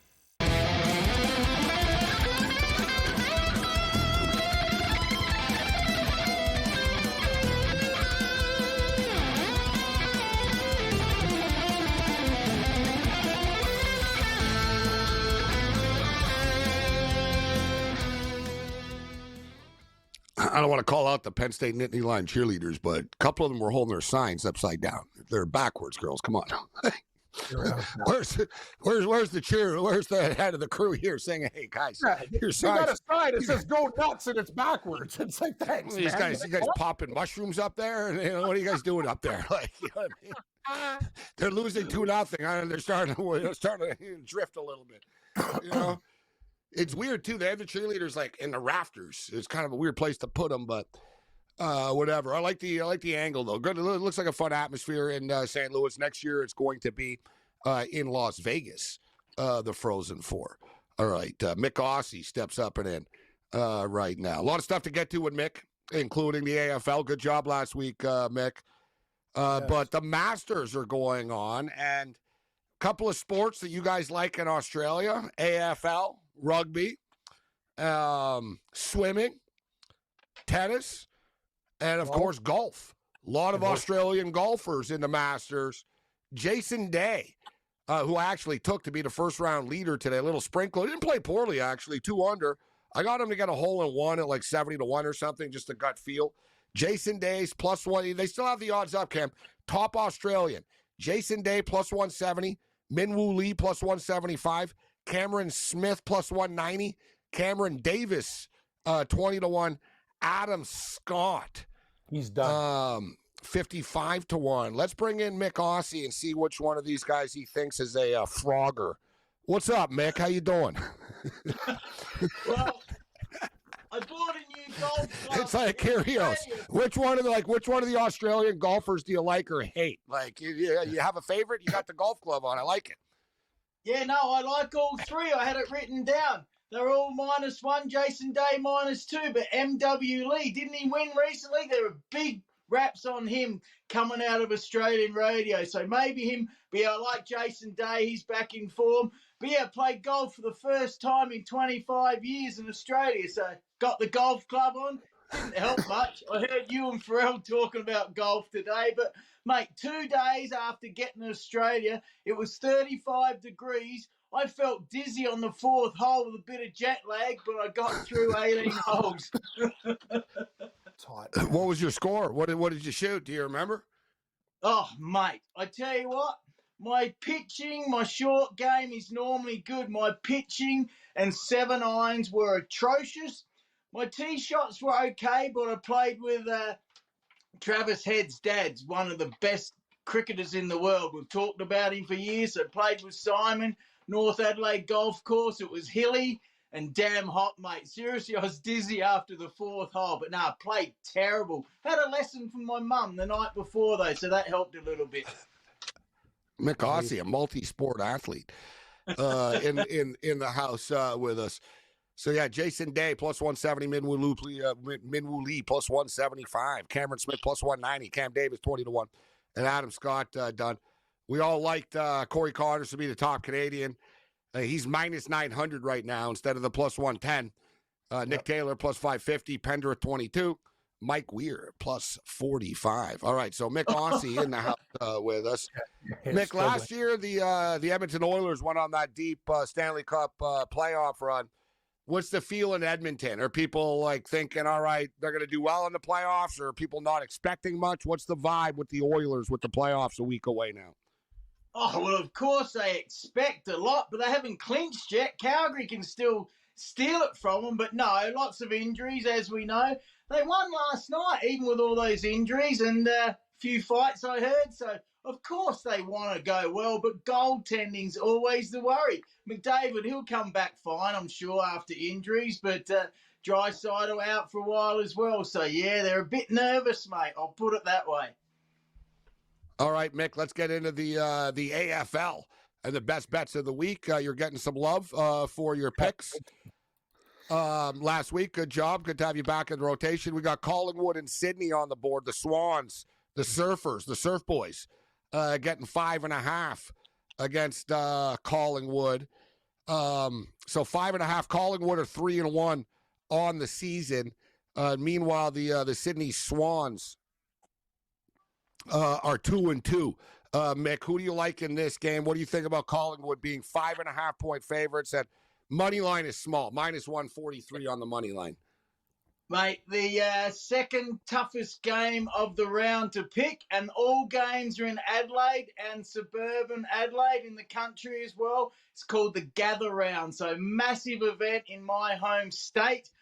I actually like the Swans to cover that, and I've picked them to win. I think the 2 games I've lost were against 2 very good teams.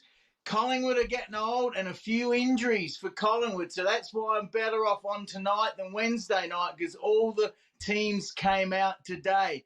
Take the Swans on the plus, and I think they might win, but very tough game at the magnificent Adelaide Oval. There'll be 50,000 people there, so looking forward to that one. And, Mick, last week, Gold Coast survived against your Crows, 91-90, close game. But Gold Coast this year, great start for them, 3-0 on the season. And, they killed my Eagles, 136-49. They absolutely smoked Melbourne, 120-62. And then a close game against your Crows.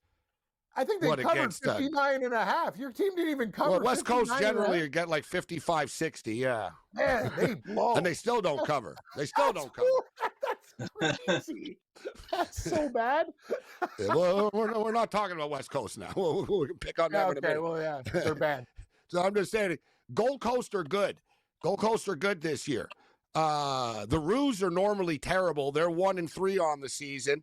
Sydney smoked them 117-52. Adelaide beat them 114-78. Melbourne are bad, so they got lit up, Mick. But seems to me, listen, you're the expert, but I'm getting the feeling that this game is going to be a rout, that Gold Coast are going to kill North Melbourne. What do you think? Oh, I think they'll win, but the Crows fans were going mad because the Suns got all the decisions in the last quarter, so a bit of shonky going on there. Kangaroos have been very disappointing the last 2 weeks. Will they bounce back? Probably. I'll take the Suns to win. Maybe cover, but the cover's tough, as you know. It's been Lingard over across the park for a couple of weeks.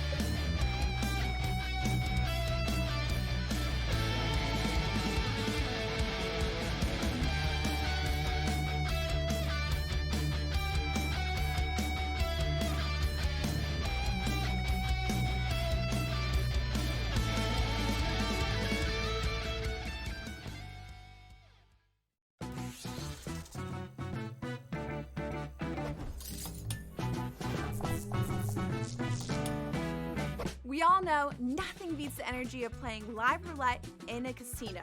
But playing roulette online sure does have its perks. At the casino, you'll average 40 to 50 spins per hour. But online, you're looking at 100 to 150. The more spins, the more chance of wins. Now, go get lucky. See you in Las Pages.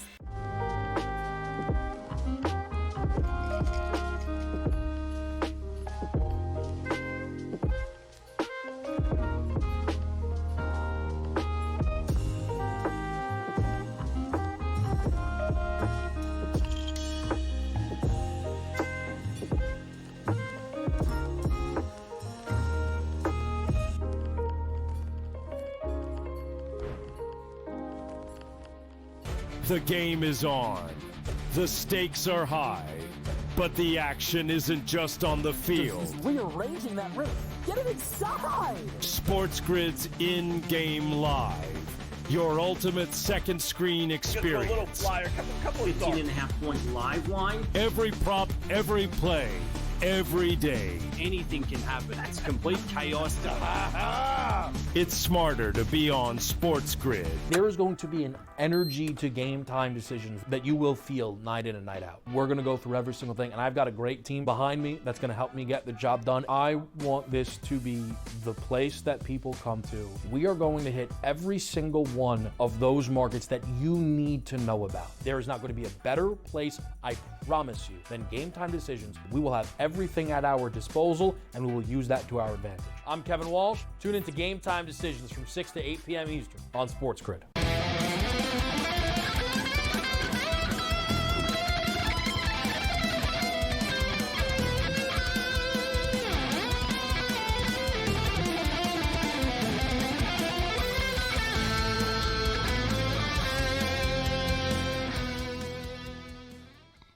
This is SportsRage. I am Morency. 2-0 for Boston University after 2 periods of play in St. Louis.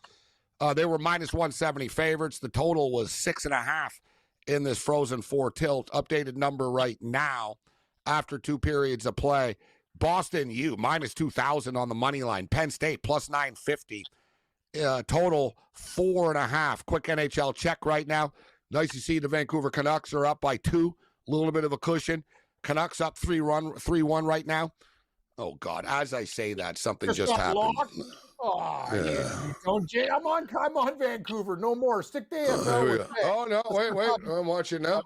Yeah, what's going on? Oh, it's a big fight. Pretty good one, too. Oh, good.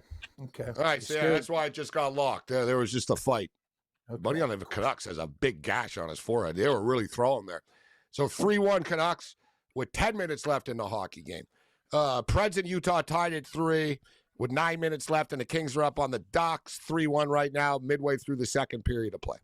All right, Mick Aussie in the house with us. I was talking about my Gold Coast, my West Coast Eagles. We're talking about Gold Coast is good now. They used to be bad. Now, West Coast, we're the champions about 5 years ago, 6 years ago. They've been bad for a couple of years now, though, but they're bad. Last week they lost 132-51, Cam. So, that's pretty bad. That team. So what, 49-32. You lost by like 81 points, like type thing, whatever. Like, can't even add it up that fast. You lose by so much. Like, I don't know, you lost by a lot. Like, what did you he lost get? 37 and a half? 38 and a half. So 30, that's what I'm saying. Have they come within 38, 38 and a half? Yeah, they lost by 38 to Fremantle. You know what? They hung around with Brisbane, Mick. They only lost by 19 to Brisbane. What do you think about Carlton this week? 38 and a half. Mate, your Eagles, sadly, you're going to hate this. They're going to get worse before they get better. Their captain might be out on the way to Hawthorn. They'll get some draft picks for him, maybe for Kelly, who the starter dropped this week. But the best thing is, I love this, they're 0-4, and Carlton are 0-4, and I don't like Carlton, so I'm giving some Eagles some love this week.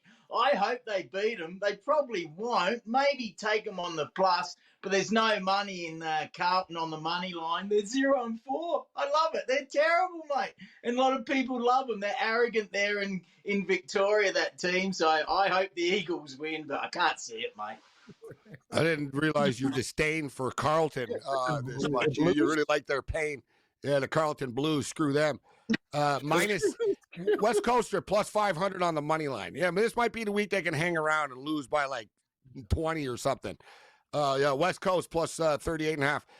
Western are 12.5 point underdogs against Brisbane. Melbourne, we talked about Melbourne getting killed a couple of times. They're playing Essendon this week, and the game is basically a pick 'em, Mick. And you know they're 1-2, but Melbourne's 0-4 on the season. What else do you like? What are your best bets this week, Mick? What do you got for us? Well, the Bombers and Demons, that's a real tough one. I went for Bombers, but no one really cares. They're two bad teams. Demons 0-4 after winning the flag a few years ago. They got all sorts of trouble on and off the field, mate. I like the Lions, the Brisbane Lions, to beat the Western Bulldogs out there at Norwood Oval. Nice little oval near the city. I've played there. They're 12.5 point favourite. Yeah, they'll probably get it done. Western Bulldogs have got some injuries, so but they're a good competitive team as well. That one could be close. Richmond's getting a ton of points as well. Another team that's struggling this year, 1-3 on the season. Looks like there's a couple of little money line opportunities this week. Fremantle are 8-1 on the money line. 36.5 point favorites, Mick, against Richmond. And then you got St. Kilda, Great Western Sydney, and Port Adelaide and Hawthorn. What else you got? Well, yeah, the Dockers should get it done. The Tigers are young, but they're goers, mate. They do okay, and that's up at the Brossa Park, Lindock Oval. Spent $40 million. I played up there as well. It used to be sloped terrible, but it's a beautiful area up there. If you drink red wine, a lot of the wines come from up that area, so it's going to be a great weekend. Also, we got the GWS Giants over the Saints, I think, and the Hawks should beat the Power, the Port Adelaide Power. You work for the Australian Wine Commission? You're trying to get people to drink wine here? I guess. Yeah, Australian wine. Checks in the mail, Mick. It's like, Kim, he's getting a free vacation there or something next year. Listen, you got to promote the wine country. Promote the wine country, Mick. That's well, it's my home we love you, state, Mick. mate. It's my home state. Screw Melbourne. Screw Melbourne.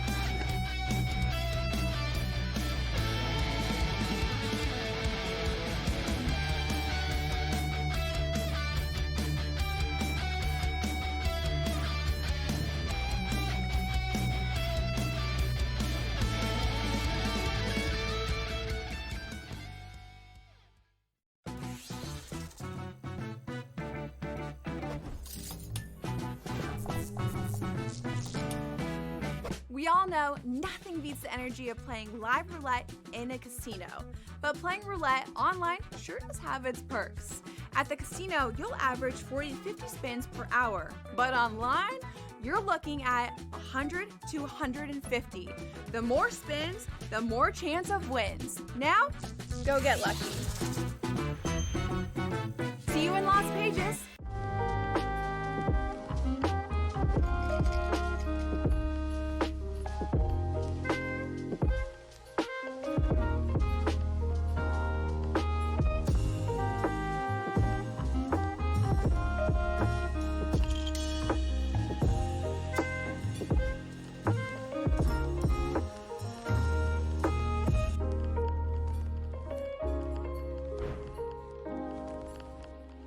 The game is on. The stakes are high. But the action isn't just on the field. He's rearranging that roof. Get it inside! SportsGrid's in-game live. Your ultimate second screen experience. A little flyer, couple of 15.5 point live line. Every prop, every play, every day. Anything can happen. It's complete chaos. It's smarter to be on SportsGrid. There is going to be an energy to game time decisions that you will feel night in and night out. We're going to go through every single thing, and I've got a great team behind me that's going to help me get the job done. I want this to be the place that people come to. We are going to hit every single one of those markets that you need to know about. There is not going to be a better place, I promise you, than Game Time Decisions. We will have everything at our disposal, and we will use that to our advantage. I'm Kevin Walsh. Tune into Game Time Decisions from 6 to 8 p.m. Eastern on SportsGrid.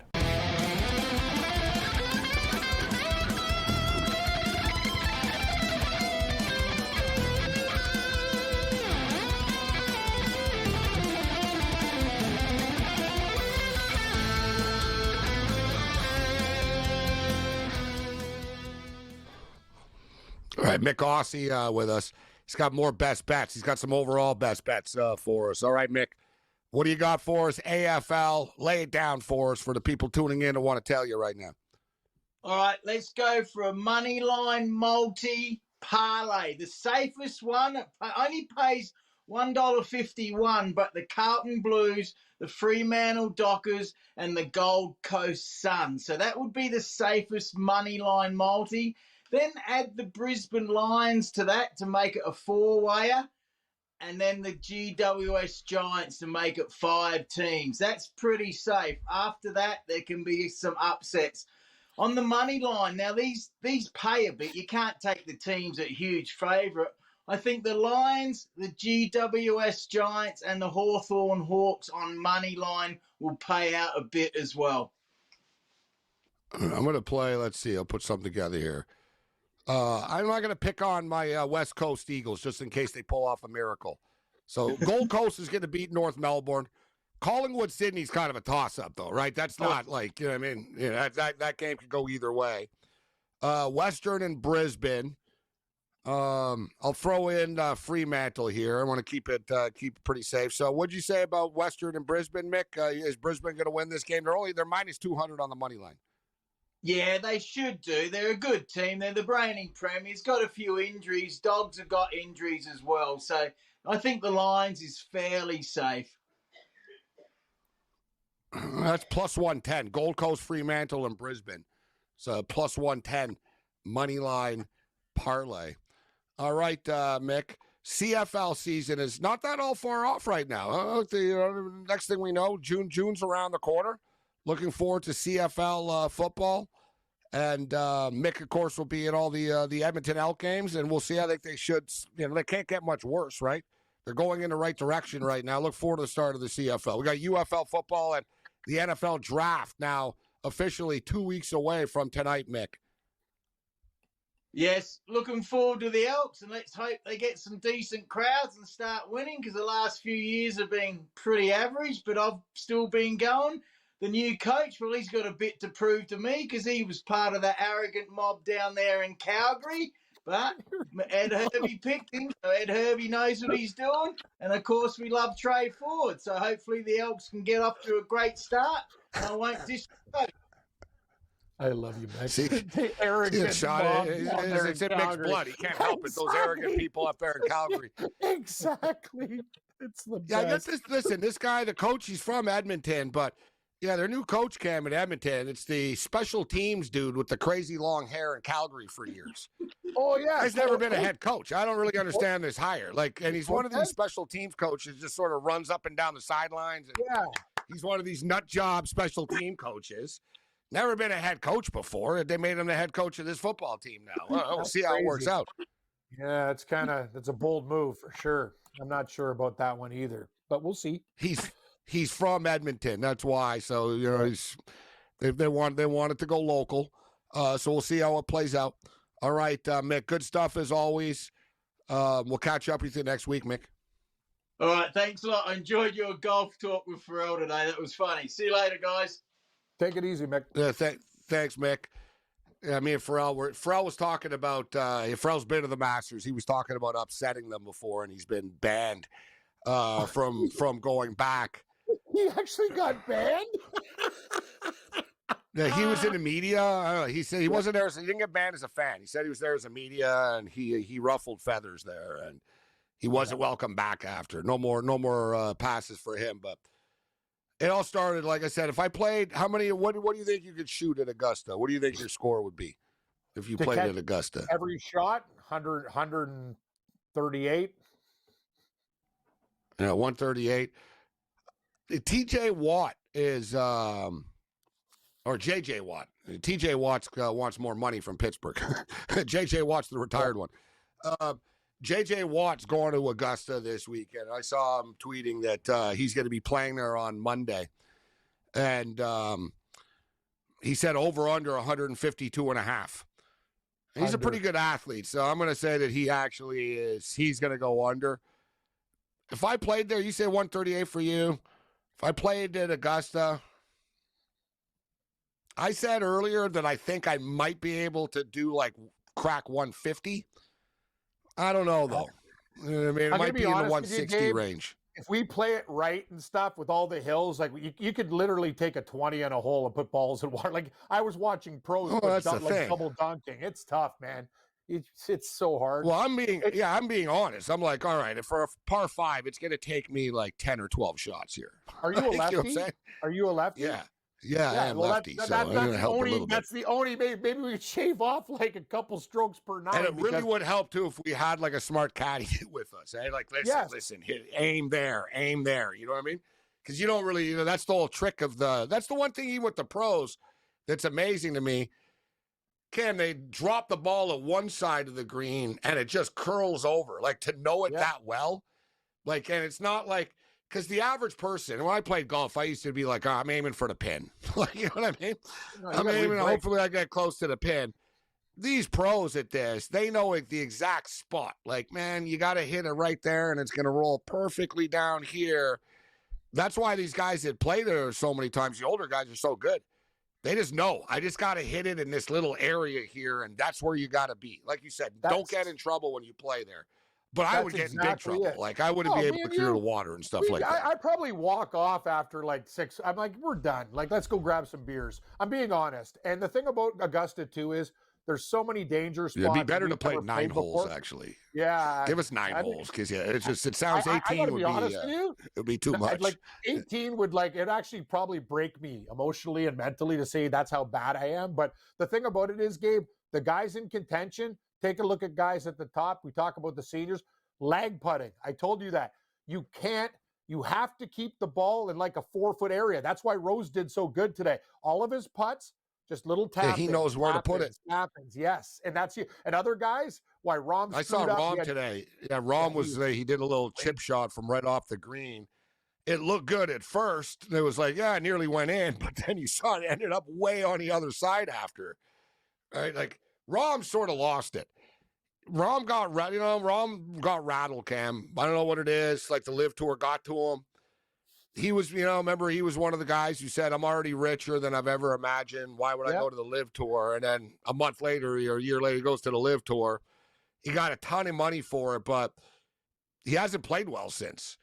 And he got hurt. He's been upset, basically. A lot of people don't talk to him anymore.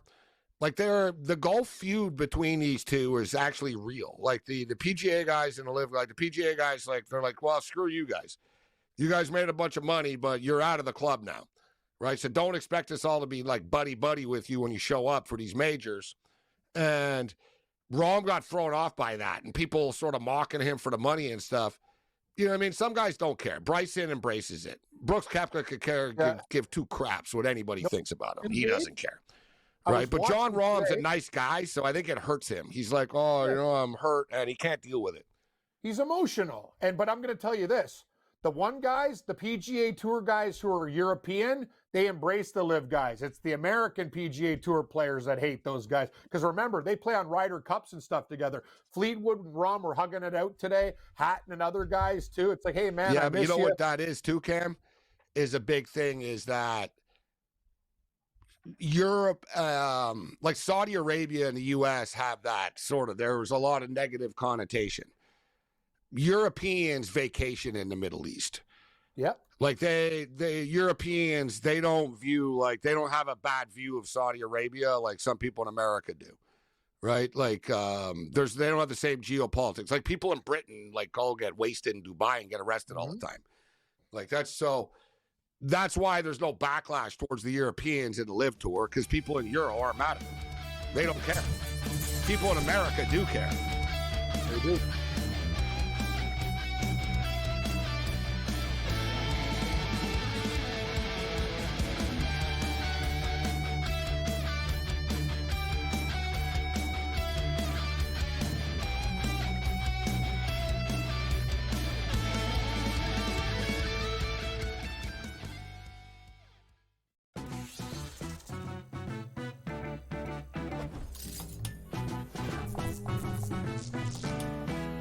We all know nothing beats the energy of playing live roulette in a casino, but playing roulette online sure does have its perks.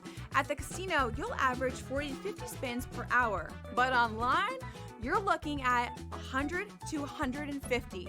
The more spins, the more chance of wins. Now, go get lucky. See you in Las Vegas.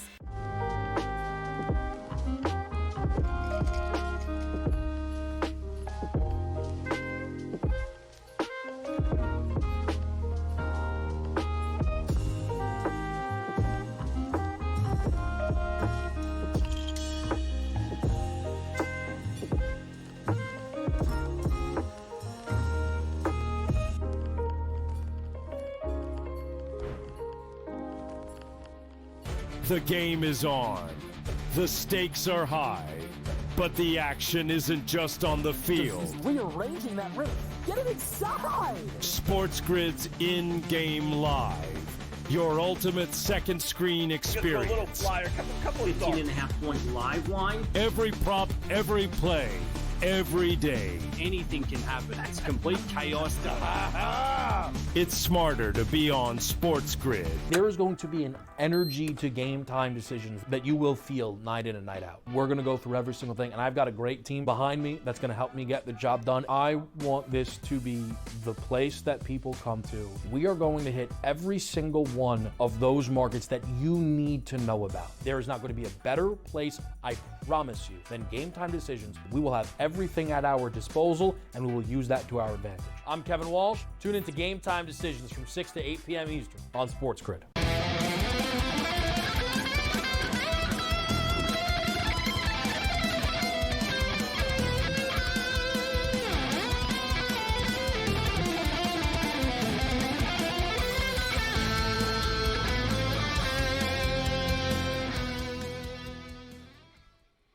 Let's roll this here, SportsRage. I am Morency. The Penn State Nittany Lions are on the board. They needed it, and they got it. They were down 2-0. The game was starting to slip away from them. The third period has just started. Playing on that fast ice, the puck was bouncing around quickly in the crease. They finally buried one. 2-1 hockey game right now with 17 minutes left. Total was 6.5 in this game. So we've got the under. It's okay as long as this thing doesn't open up too much. We went to double overtime earlier already tonight, so we wouldn't be surprised. Who knows what's going to happen? And Penn State are flying around here to start the third period of play. The Frozen Four great hockey. We'll give credit to the NCAA. The hockey's been, this is high-level hockey. The Western Michigan-Denver game was insane. Like, it was like literally back and forth. The Western Michigan Broncos, they kind of got that, they kind of have that sort of like, they're not going to lose thing going about them right now. And I took Denver. You know, listen, Denver are the defending champions. Denver were looking for their third national championship in 4 years. It seemed, you know, it was like, all right, how do we get in front of these guys? I've bet against Denver a couple of times in the past, and I've lost. And I'm like, I'm tired of losing betting against Denver. And I take Denver today, and Western Michigan beats them. Western Michigan beat them last week, too, 2 weeks ago, whatever, in their conference, 2 weeks ago in their conference tournament. Western Michigan had never been to the Frozen Four before, but watching them play, pretty complete hockey team. They don't give up a lot of chances. They get 1 million shots on goal. They're super fast. They're dangerous. Like, you know what I mean? Like, whoever wins this game, I'm going to have a hard time going against Western Michigan, Cam. Boston University have the pedigree.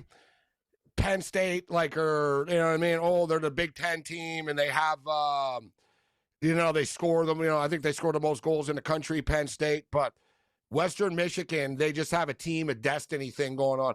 Look, they just beat the Denver Pioneers 2 times in a row in overtime. Once for the conference tournament, and now to go to the national championship game. Hard to want to get in front of this Western Michigan team right now.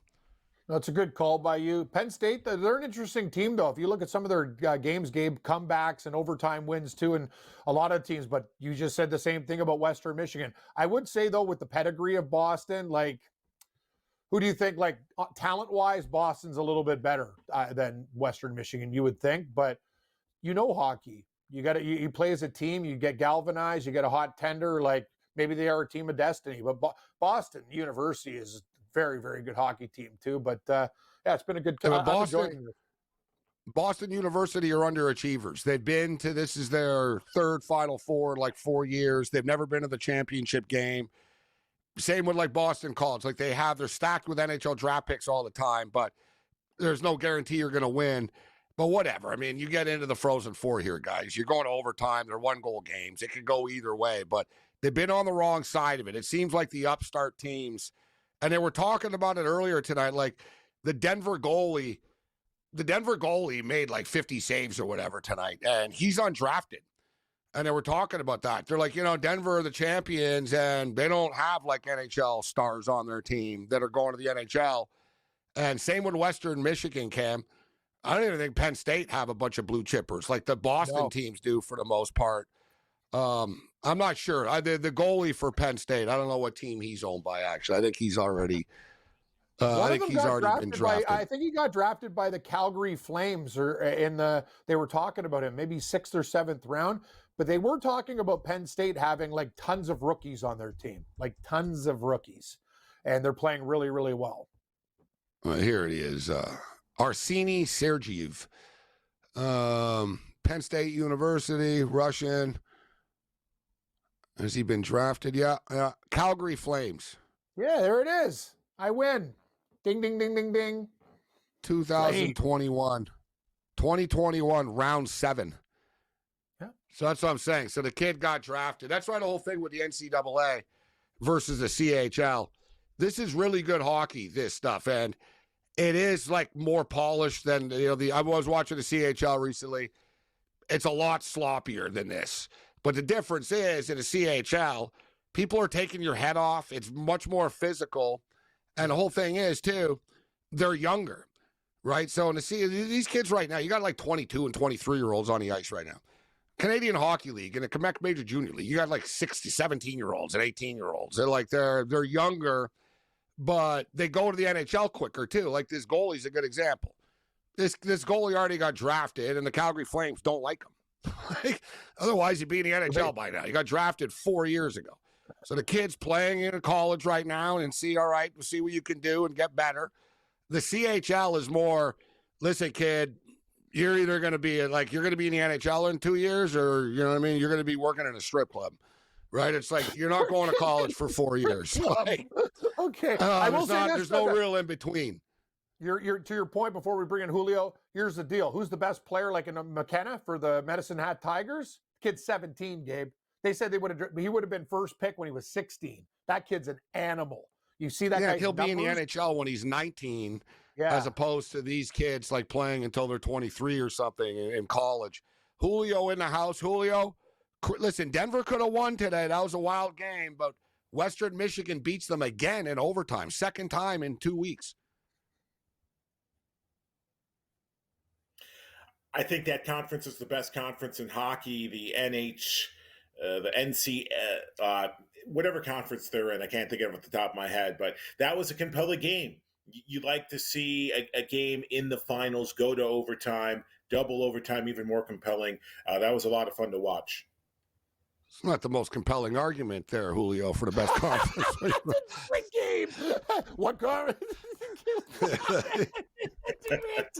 This guy. I had a couple of drinks tonight. I couldn't think of the conference. But. No,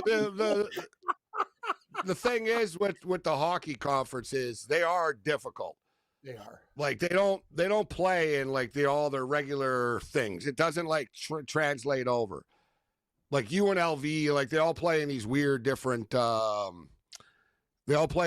different conferences and mergers and stuff like that. And yeah. So the letters are all over the place. We'll cut Julio some slack there. Kevin Dineen was a Denver Pioneer.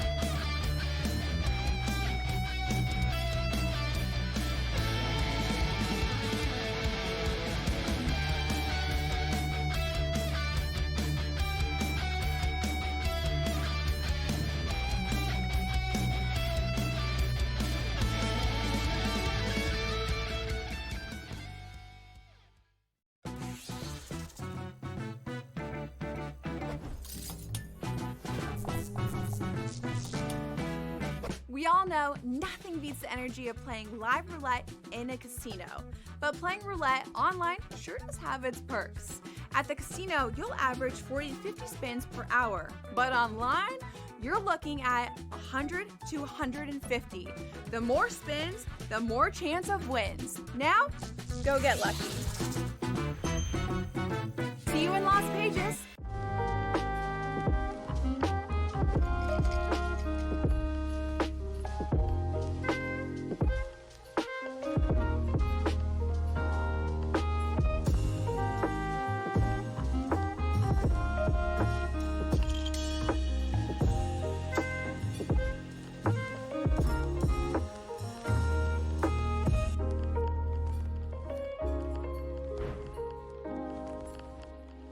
The game is on. The stakes are high. But the action isn't just on the field. He's rearranging that roof. Get it inside! SportsGrid's in-game live. Your ultimate second screen experience. A little flyer, couple of 15.5-point live line. Every prop, every play, every day. Anything can happen. That's complete chaos. It's smarter to be on SportsGrid. There is going to be an energy to game time decisions that you will feel night in and night out. We're going to go through every single thing, and I've got a great team behind me that's going to help me get the job done. I want this to be the place that people come to. We are going to hit every single one of those markets that you need to know about. There is not going to be a better place, I promise you, than Game Time Decisions. We will have everything at our disposal, and we will use that to our advantage. I'm Kevin Walsh. Tune into Game Time Decisions from 6 to 8 p.m. Eastern on SportsGrid.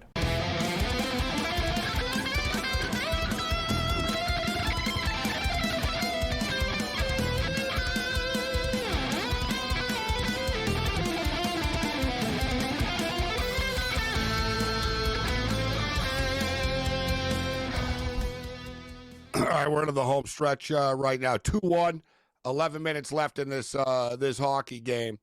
Boston are out shooting them 26-19. I should note, Penn State scored early, like a minute and a half into the period. They nearly just scored right now as we speak, and Penn State are definitely buzzing around the net a lot here to start this third period. I wouldn't be surprised if, like, overtime is coming up again. All right, Julio, what do you got for us this weekend? You got some best bets for us? Fading the Chicago White Sox, who are in the midst of a 7-game losing streak. They were swept by the Guardians today. Give me the Boston Red Sox on the run line, -1.5 on even money when they play the White Sox tomorrow. Manchester City in soccer, -1 against Crystal Palace. We'll go to Monaco or Monte Carlo, the ATP. Give me Dimitrov, +162 against the Australian De Minaur tomorrow. And the Colorado Avalanche, they're going to get Gabe Landeskog back, the captain. Give me the Avs, +450 to win the Western Conference. The Avs to win the Western Conference, says Julio, coming off their loss tonight against the Vancouver Canucks. One thing I want us to bring up about the White Sox that Julio just talked about with the Red Sox. Red Sox should go on a little bit of a run. The Blue Jays pitching is really good. It kind of stifled the Blue Jays stifled the Red Sox a lot, 3 out of the 4 games for the most part, and the weather was bad in Boston. But guys, listen. The White Sox were historically bad last year, Julio. They might be worse this year. Like it's pretty crazy. Like to be as bad as they were last year, now to start the season 2-10 right now. And, man, they lose in bad ways. Poor bastard, pulled his hamstring trying to score yesterday. That was brutal. They've got pitching. They can pitch. They just can't hit. They can't score. I'm sorry. Julio on the extended delay there. It seems like Wolf Blitzer from the woods of Colorado. I love Julio. That was great. No, Julio, you know what you need, Julio? You gotta get like the Starlink system or something. Yeah, you're like an Elon Musk fan, aren't you? You gotta get. I want to support him. Buy a Starlink system.